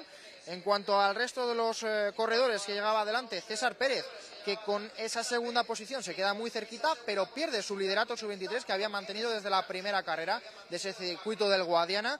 Y en el caso del liderato élite, nuestro protagonista José María Martín, con el que hablábamos aquí en línea de meta, va a mantener ese maillot, así que esperamos que pueda ser atendido por las ambulancias, limpiar esas heridas y poder subir al podio para recibir el premio, el maillot. Recordamos una vez más el podium con Martín Rey ganador, César Pérez segundo clasificado, Pablo Lopitao de Caja Rural tercero, en la general de la Copa de España Martín Rey de Cortizo y en la élite José María Martín del Extremadura Pebetero.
Tercer clasificado, Pablo Lopitao, del Caja Rural Alea, un poquito supersticioso también, veíamos ese dorsal girado. ¿Cómo has vivido esta Santicus Clásica? ¿Cómo ha sido ese desenlace de la carrera? Bien, al principio un poco de nervios en las bajadas, he tenido varias averías mecánicas, me han bajado las manetas y bueno, he tenido que cambiar varias veces de bici, pero mis compañeros han hecho un gran trabajo para volver a meterme adelante. Y después nada, confiar en mis compañeros cerrando todos los huecos que había, filtrándose los cortes para hacerme más fácil a mí la carrera. Y bueno, al final el tercero, que sabe poco, pero bien. Hemos visto actitud, ¿no?, del Caja Rural Alea, hemos visto los movimientos de Lucas Tauer, de Darío Giuliano, siempre por delante, Girles también echando una mano en todo momento. Luego ya te ha tocado a ti, habéis peleado aquí en el sprint, tercera posición, sabe a poco, pero seguimos sumando puntos, seguimos en la pomada. Eso es, al final la estrategia de hoy era clara, filtrarse en todos los cortes posibles, ya que es un terreno en el que la fuga del pelotón gasta prácticamente igual. Después intentar un ataque mío para poder pillar a los filtrados, pero bueno, no se ha podido. Al final no hemos jugado la carrera entre los que estamos en la Copa. Y bien, sumando puntos y acercándonos al final. cómo ha sido esa parte final, cómo ha sido ese desenlace. Siempre el estrechamiento, el giro, antes de entrar aquí en línea de meta, ¿cómo lo habéis vivido? Sí, estaba claro que entrar primero o segundo en esa curva te hacía casi que seguro ganar. Mi compañero Darío Giuliano me ha hecho un trabajo perfecto, mala suerte, se ha quedado ahí sin fuerzas, pero bueno, puede pasar a todo, así que estoy muy agradecido a él y después la curva, tal que como hemos entrado, hemos llegado a meta. Enhorabuena por ese tercer puesto y a seguir peleando, imagino. Eso es, muchas gracias.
El ganador de la Santicus Clásica, Martín Rey, el corredor gallego del equipo Cortizo. Enhorabuena, porque habéis corrido con ambición, habéis sabido también solucionar esos momentos en los que igual la carrera iba al revés de lo que teníais previsto y al final, aquí en el sprint, has podido conseguir la victoria. Sí, la verdad que muchas gracias por la felicitación. La verdad que ha sido es una copa muy peleada. Ya ves que al final empatamos 6 o 7 siempre y al final en ese puerto, después de pasar Gaviria, sabía que era complicado hacer diferencias, así que nada, hemos jugado la baza al sprint. Sí que es verdad que ha habido momentos en carrera que no estábamos en la posición que más nos hubiese gustado, pero bueno, eso, lo que has dicho tú, nos hemos defendido bien, hemos estado donde había que estar y al final pues hemos ganado ese sprint que la verdad que aquí el puesto es súper importante y muy contento, muy contento. Puestos importantes, si es el primero ya mejor que mejor. Veíamos pasar a tus compañeros, a Samuel Flores, a Maxim Bilgi, todos han estado ahí, todos han sido en algún momento cabeza de carrera, tú mismo has estado en los cortes cabeceros, era cuestión de aguantar y ver cuándo se hacía realmente la carrera, ¿no? Sí, efectivamente, es una carrera que es de desgaste, todo el rato subir, bajar, hay que estar muy bien colocado. Y nada, sobre todo quería aprovechar el momento, ¿no? Porque sí que es verdad que he hecho siempre buenos puestos, he hecho podios, he hecho top tens, he ido sumando como una hormiguita y al final, pues mira, hoy nos vestimos de líder y quería felicitar también a Raúl y a Víctor, que son dos personas muy importantes que me han ayudado a tener este rendimiento. Después también a mi familia, que siempre me está apoyando, y también a mis padres, que sin ellos sería imposible estar aquí, así que dar las gracias a ellos, a mis amigos, a mi familia y vamos a defender este maillot hasta la última carrera y sobre todo con muchas ganas y que me quiten lo bailado. Además de ese trofeo como ganador, que vamos a ponerle un poquito de rojo hasta amarillo, ¿no? Líder de la Copa de España Sub-23 después de esta carrera. Buah, la verdad que por fin se ha hecho de rogar y bueno, pues muy contento. Enhorabuena y a disfrutarlo. Muchas gracias.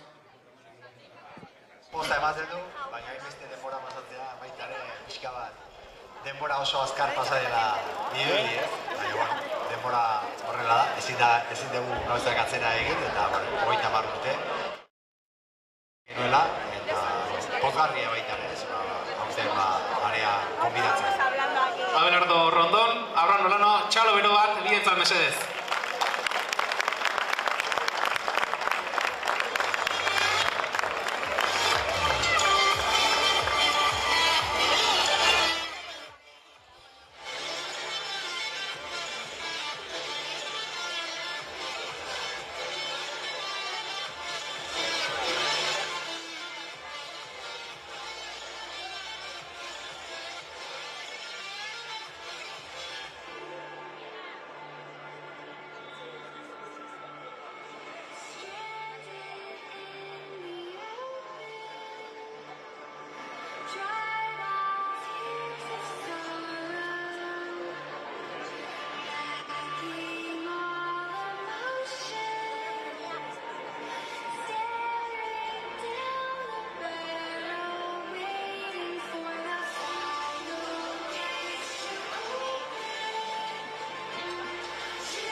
Hasta hoy líder de esa Copa Sub-23, segundo en meta. No puedes hacer, un poquito más podías hacer, pero es que la general estaba tan apretada que te quedas muy cerquita, pero te cedes ese maillot. Quedan todavía 4 carreras.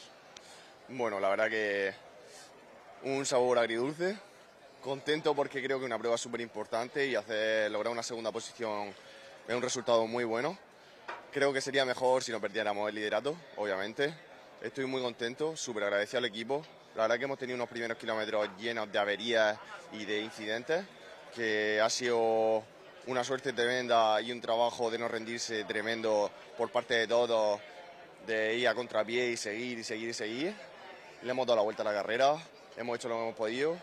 Creo que incluso al final, los últimos 25 kilómetros, parecía que lo teníamos en nuestra mano. Pero bueno, no todo siempre puede salir perfecto, no siempre sale como en Eichondo. Así que muy contento de todas maneras. No satisfecho, pero contento. Lo habéis jugado todo el sprint, que al final pues es lo que es. Nada más esta llegada que, como decía, creo que hablábamos con Martín, nada más salir, como se toma esa curva es como se acaba, así que poco más. Quedan muchas carreras, lo que decíamos, y creo que habéis hecho un gran trabajo. Pues sí, sobre todo quiero darle las gracias al equipo. Sin ellos hoy hubiera sido imposible. Vaya día de Iker Gómez, perdona. Bueno, Iker, mira, por ahí lo vemos, ha sido una locura, los últimos 10 kilómetros sin parar. Me ha dejado en la última curva a falta de 50 metros para entrar primero. Lástima que el compañero Martín Rey haya entrado delante mía, pero eso. Contento, pero no satisfecho. A disfrutar de ese segundo puesto. Gracias. Muchas gracias.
Honen bestean beraz, Santikutz klasikaren 81. ekitaldi honek utzi duen sari banaketa ekitaldiarekin hasteko moduan gara, pixkanaka, sari guztiak banatzen joango gara, eta lehenik eta behin tarteko helmugetako sailkapenari dagokion saria banatuko dugu, eta gaurko honetan, tarteko helmugen sailkapeneko irabazlea, vencedor de la clasificación de las metas volantes, Alejandro Granados. Hortxe dugu, Bigo Rías Baixas taldeko txirrindularia, Lurkide Eraikuntzak etxeak eskainitako saria, Jon Mikel Muruaren eskutik jasoko du Alejandro Granadosek, tarteko helmugen sailkapenan irabazleari dagokion elastiko urdina. Hortxe Lurkide Eraikuntzaren izenean Jon Mikel Muruak saria, eta Alejandro Granadosentzat, tarteko helmugen sailkapenaren irabazlearentzat, Lore Sorta eta Garaikurra ere bai, Garazi Ibañez eta Jone Mujika den eskutik Lore Sorta eta Garaikurra, tarteko helmugen sailkapeneko irabazlea Alejandro Granados.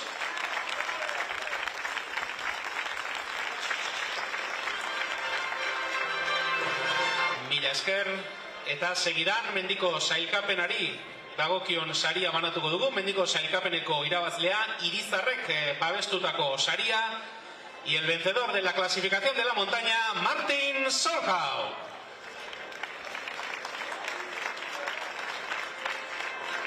Hortxe dugu mendiko sariaren irabazlea Martin Solhau, Kortizo taldeko ziklista, berari Irizarren izenean, Iban Matxinandiarenak eskainiko dio, emango dio, mendiko irabazleari dagokion elastiko hori, elastiko txuri puntu gorridun elastiko hori. Ahí está el vencedor de la clasificación de la montaña, el corredor del equipo Kortizo, Martin Solhau, recibiendo el premio por parte de Iban Matxinandiarena, el premio ofrecido por Irizar. Eta hortxe du, Lore Sorta eta Garaikurra, Garazi Ibañez eta Jone Mujikaren eskutik, mendiko sariko irabazlea Martin Solhau.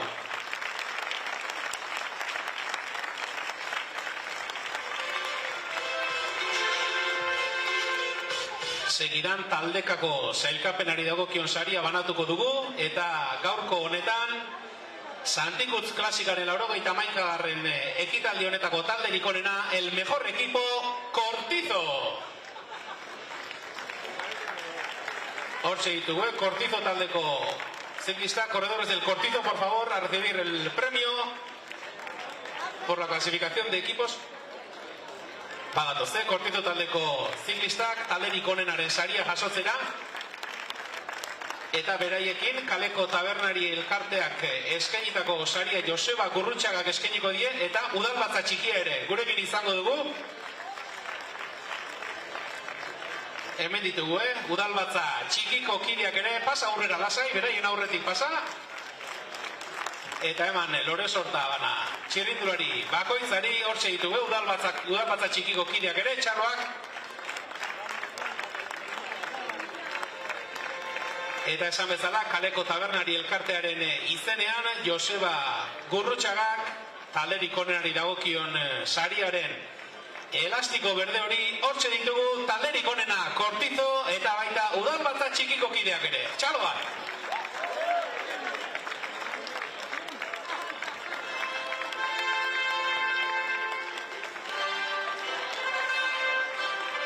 Enhorabuena al equipo Kortizo. Eta segidan, 23 urte zazpiko onenari dagokion saria banatu behar dugu. Lehen da bizileko egin behar dugu, podiumean. Kortizo taldeko ziklistak, udalbatza txikiko kide guztiak ere.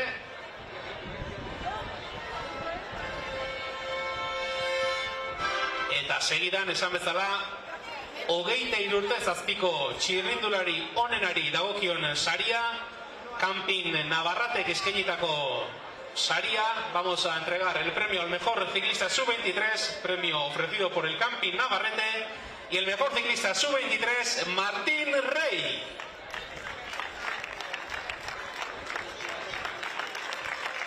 Ahí está en el podio Martín Rey como el mejor ciclista sub-23, recibiendo ese premio de manos de Abelardo Rondón, el exciclista colombiano que nos ha visitado durante esta jornada.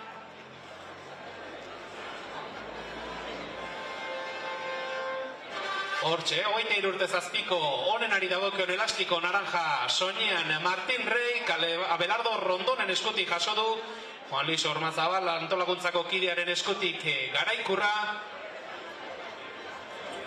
Lore Sorta ere bai, hortxe, 23 urte zazpiko ziklistarik onena Martín Rey.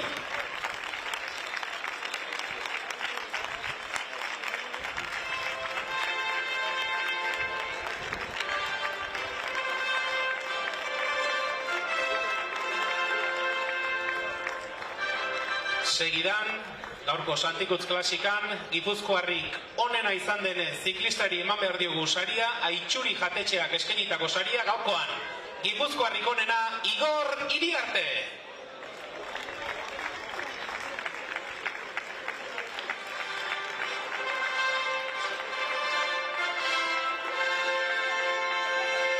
Hortxe, Igor Iriarte, Grupo Eulenok taldeko ziklista eta berari saria ematera, Aitxuri jatetxeak eskenitako saria, Aiara eta Alaiaren eskutik, Garaikurra Igor Iriarterentzat, Grupo Eulenok taldeko ziklista, Gipuzkoarrik onenari dagokion elastiko zuri hori ere soinean une batetik bestera.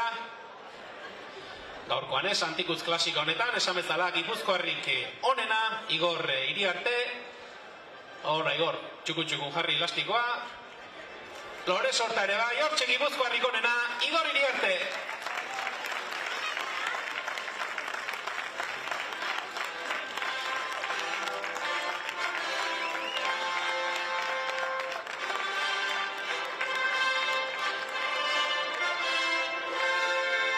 Eskerrik asko, Gipuzkoarraren sari hau banatzen lagundu diguzuen guztioi, eta segidan Euskaldunik onenari dagokion saria banatu behar dugu. Hori Sport Duerrek babestutako saria eta gaurkoan Euskaldunik onena Iker Gomez. Raquel Uribe Etxeberriak eskainiko dio saria, esan bezala Zukaika hori Sport Duer etxeak babestutako saria, Euskaldunik onenaren saria elastiko berde hori Iker Gomez Altsasuarraren zat, gaurkoan sekulako indar erakustaldi egin duen txirrindularia Raquel Uribe Etxeberriaren gandik. Elastiko berdea, Garaikurra eta Lore Sorta ere bai, Garazik eta Jonek eskenitakoa, hortxe Euskaldunik onena Iker Gomez.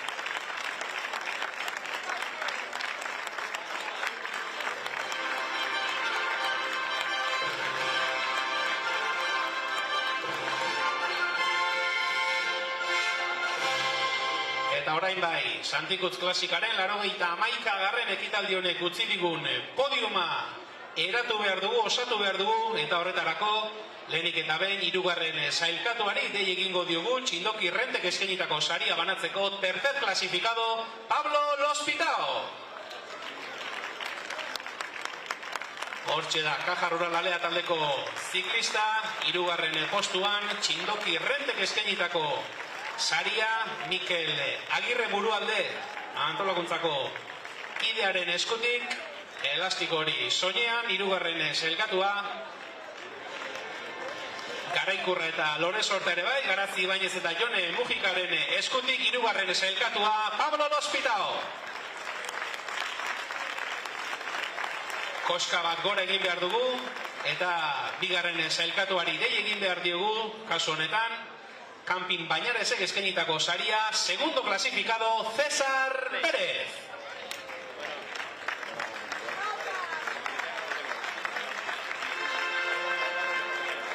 Eta hortxe, César Pérez 2. sailkatua, Abraham Olano, lasterketako zuzendariaren eskutik, Camping Bañaresek eskenitako saria, elastiko hori soinean, 2. sailkatuari dagokion saria, Juan Luis Ormazabal antolakuntzako kidearen gandik, Garaikurra ere bai, hortxe Garaikurra César Pérez entzat, Lore Sorta ere bai, 2. sailkatua, segundo klasifikado, César Pérez.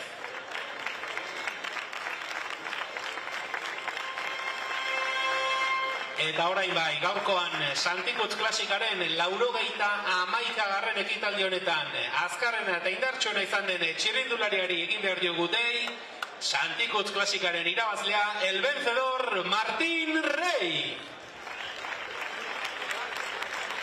Hortxe dugu Martín Rey, gaurko irabazlea, txapelduna, Legazpiko udalaren eskutik jasoko du saria, hortxe Erik Galvez, alkate jaunaren eskutik irabazleari dagokion elastiko horia, Martín Rey, gaurko honetan indartsuena, azkarrena izan dena Legazpiko helmuga puntu honetan, esan bezala, Legazpiko udalaren eskutik saria, alkate jaunaren gandik elastiko horia, eta txapeldunari dagokion txapela ere bai, Martín Reyretzat, Erik Galvezen bostekoa, garaikurra ere bai, txampain botila ere bai, hortxe beraz, Santikutz klasikaren 81. ekitaldi honen podiuma, Martín Rey, César Pérez, eta Pablo Lospitao, txalo beroak.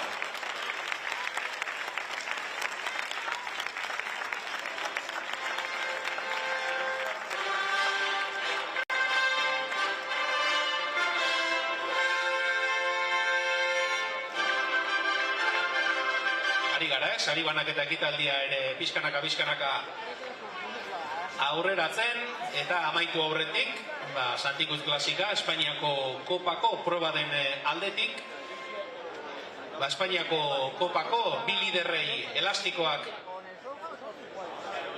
eman behar dizkiegu, lehen abezi utziko diogu, Martín Rey, César Pérez eta Pablo Lospita hori, podiumean dituzten oroi garri, garaikur eta gainontzeko guzti horiek jasotzen. Tranquilo, Martín, tómate tu tiempo, Tú, tranquilo, sin prisa, que tienes que volver al podio todavía.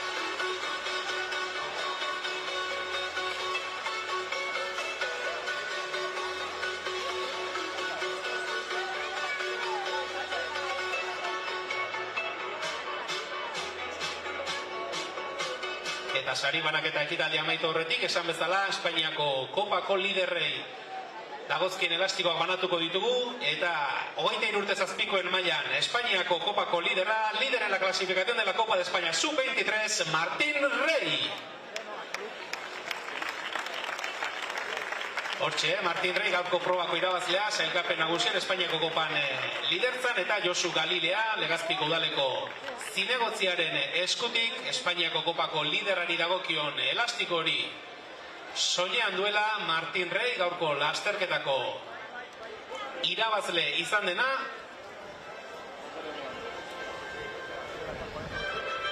Hortxe, maillota txukun jarri, babesleari dagokion pegatina ere bai, Lores Horta ere bai, Espainiako kopako 23 urte zazpikoen sailkapeneko liderra, Martín Rey.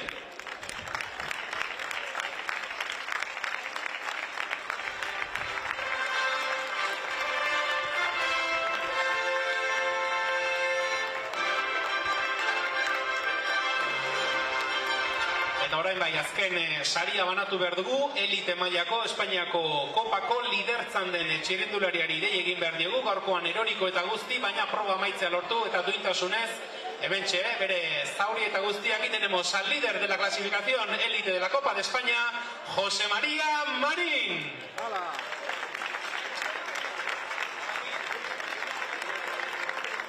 Ahí está el corredor del Extremadura pebetero, con las señales de la caída sufrida durante la prueba de hoy, pero ahí está, sonriente, defendiendo ese liderato de la Copa de España. Legazpiko alkate jaunak, Erik Galvezek jarriko dio soinan, lagunduko dio eta hortxe, bai. Hortxe ikusten da, zauriek eduzten duten min hori, Mañota jartzerakoan, alegina egiten ari da orain ere, Jose Maria Marin sekulako lan egin du gaurkoan lidertza hori defendatzeko. Eta hortxe, Espainiako kopako elite mailako liderra, Lores Horta eta guzti, Jose Maria Marin, txalo bero bat!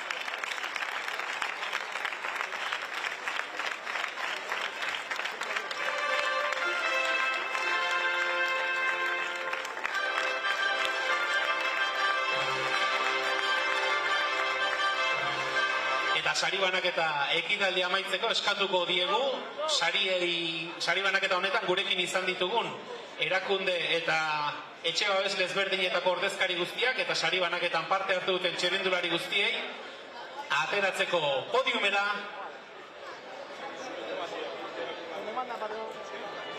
Azken argazki hori aterako dugu eta amaitu horretik. Dantza ere eskainiko zaie gaurko honetan, Santikutz klasika honetan, protagonista izan diren txirrindulari, etxe babesle eta erakundetako ordezkari guztiei, bai batzuen eta bai besten jardunik gabe, ezinezkoa izango litzatekelako, horrelako proba bat egin alizatea, beraz, amaitu horretik, guztiei ere eskerrak eman behar egiten duten ekarpenagatik, Santikutz klasika hau egin izateko. Hortxe ari gara azken argazki horretarako osatzen, horretik ere fantazizkigo, Belardo Rondon, Abran Olano, Garazi Ibainez eta Jone Mujika ere ikusi ditugu, ari zirela dantzarako euren leku hartzen. Beraz, guztiak kokatzen garenean, nahi duzuenean aurrera dantzarekin.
Hortxe beraz, parte hartzaile guztiei eskainitako agurra eta azken txalo honekin gure aldetik ere guztiei txirrindulari erakunde eta etxe babesle guztiei eskerrak ematearekin batera, Telleri arte txirrindulari elkarteari ere zorionak eman behar, horten ere egin duzuelako Santikutz klasikaren 81. ekitaldia egin ahal izan delako.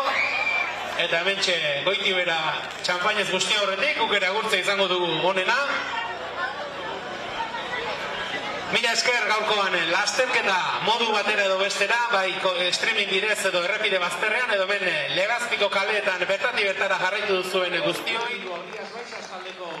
Pues con esa entrega de premios que hemos vivido también en directo, cerramos la retransmisión de esta Santikutz clásica, de esta 7ª prueba de la Copa de España Elite Sub-23, en la que hemos podido disfrutar de un carrerón, de muchas alternativas, de un líder élite, de José María Martín, que nos confesaba esa doble caída que ha mermado su rendimiento, no ha perdido la cara a la carrera, pero ha tratado de pelear hasta el final. Los movimientos, la actitud de Caja Rural, del equipo Cortizo, del equipo Finisher, siempre para tener ciclistas por delante, para poder defenderse en esa parte final. y una llegada al sprint, un pequeño sprint entre los mejores, entre los que peleaban por esa Copa de España, en la que al final se imponía Martín Rey, el ciclista gallego del Club Ciclista Padronés, por delante de César Pérez. Cedía, nos confesaba también ese reparo, ¿no?, en perder ese maillot que tenía desde el circuito del Guadiana, pero una general de Copa de España muy apretada, con todavía por delante 4 carreras, la primera este mismo domingo, el Memorial Montparler, así que el objetivo para todos ellos será seguir peleando, será seguir sumando puntos y tratar de conseguir la victoria final de la competición. Nos despedimos de esta forma, con ese podium, y nos despedimos hasta la siguiente retransmisión. Gracias por acompañarnos aquí en Sport Bullet Televisión. Cuando la veas es una magia y todo. Este es el andorrano. Tiene rima.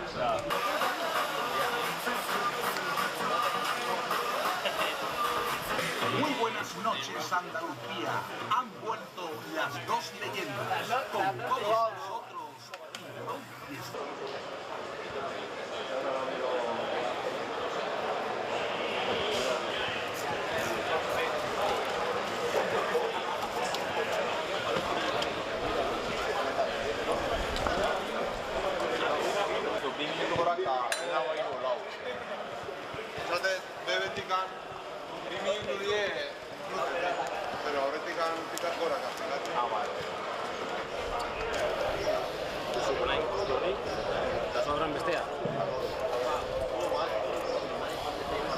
Ni gutxiko, ni portero bakarrik.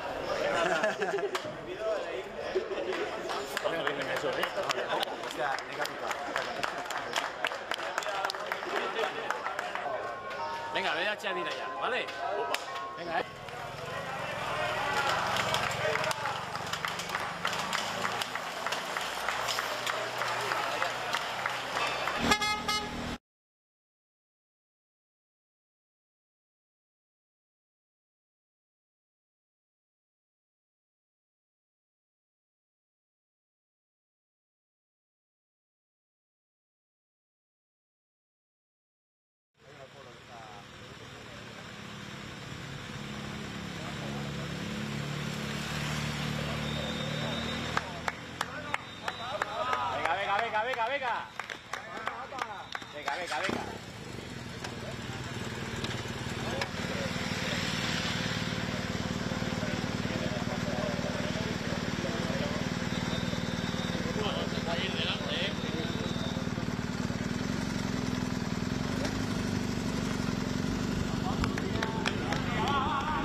Vor.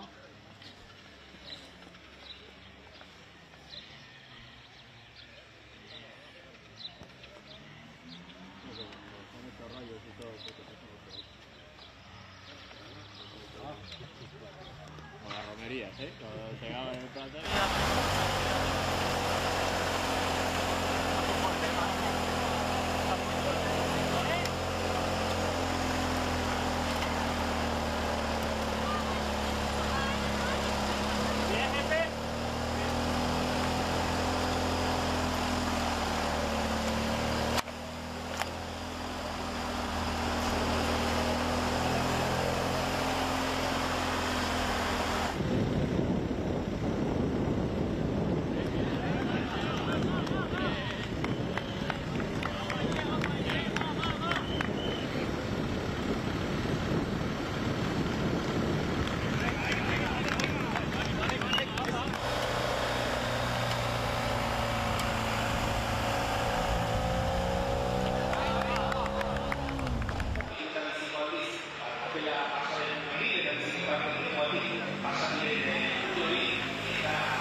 eman behar egiten duten ekarpenagatik Santikutz klasika hau egin izateko.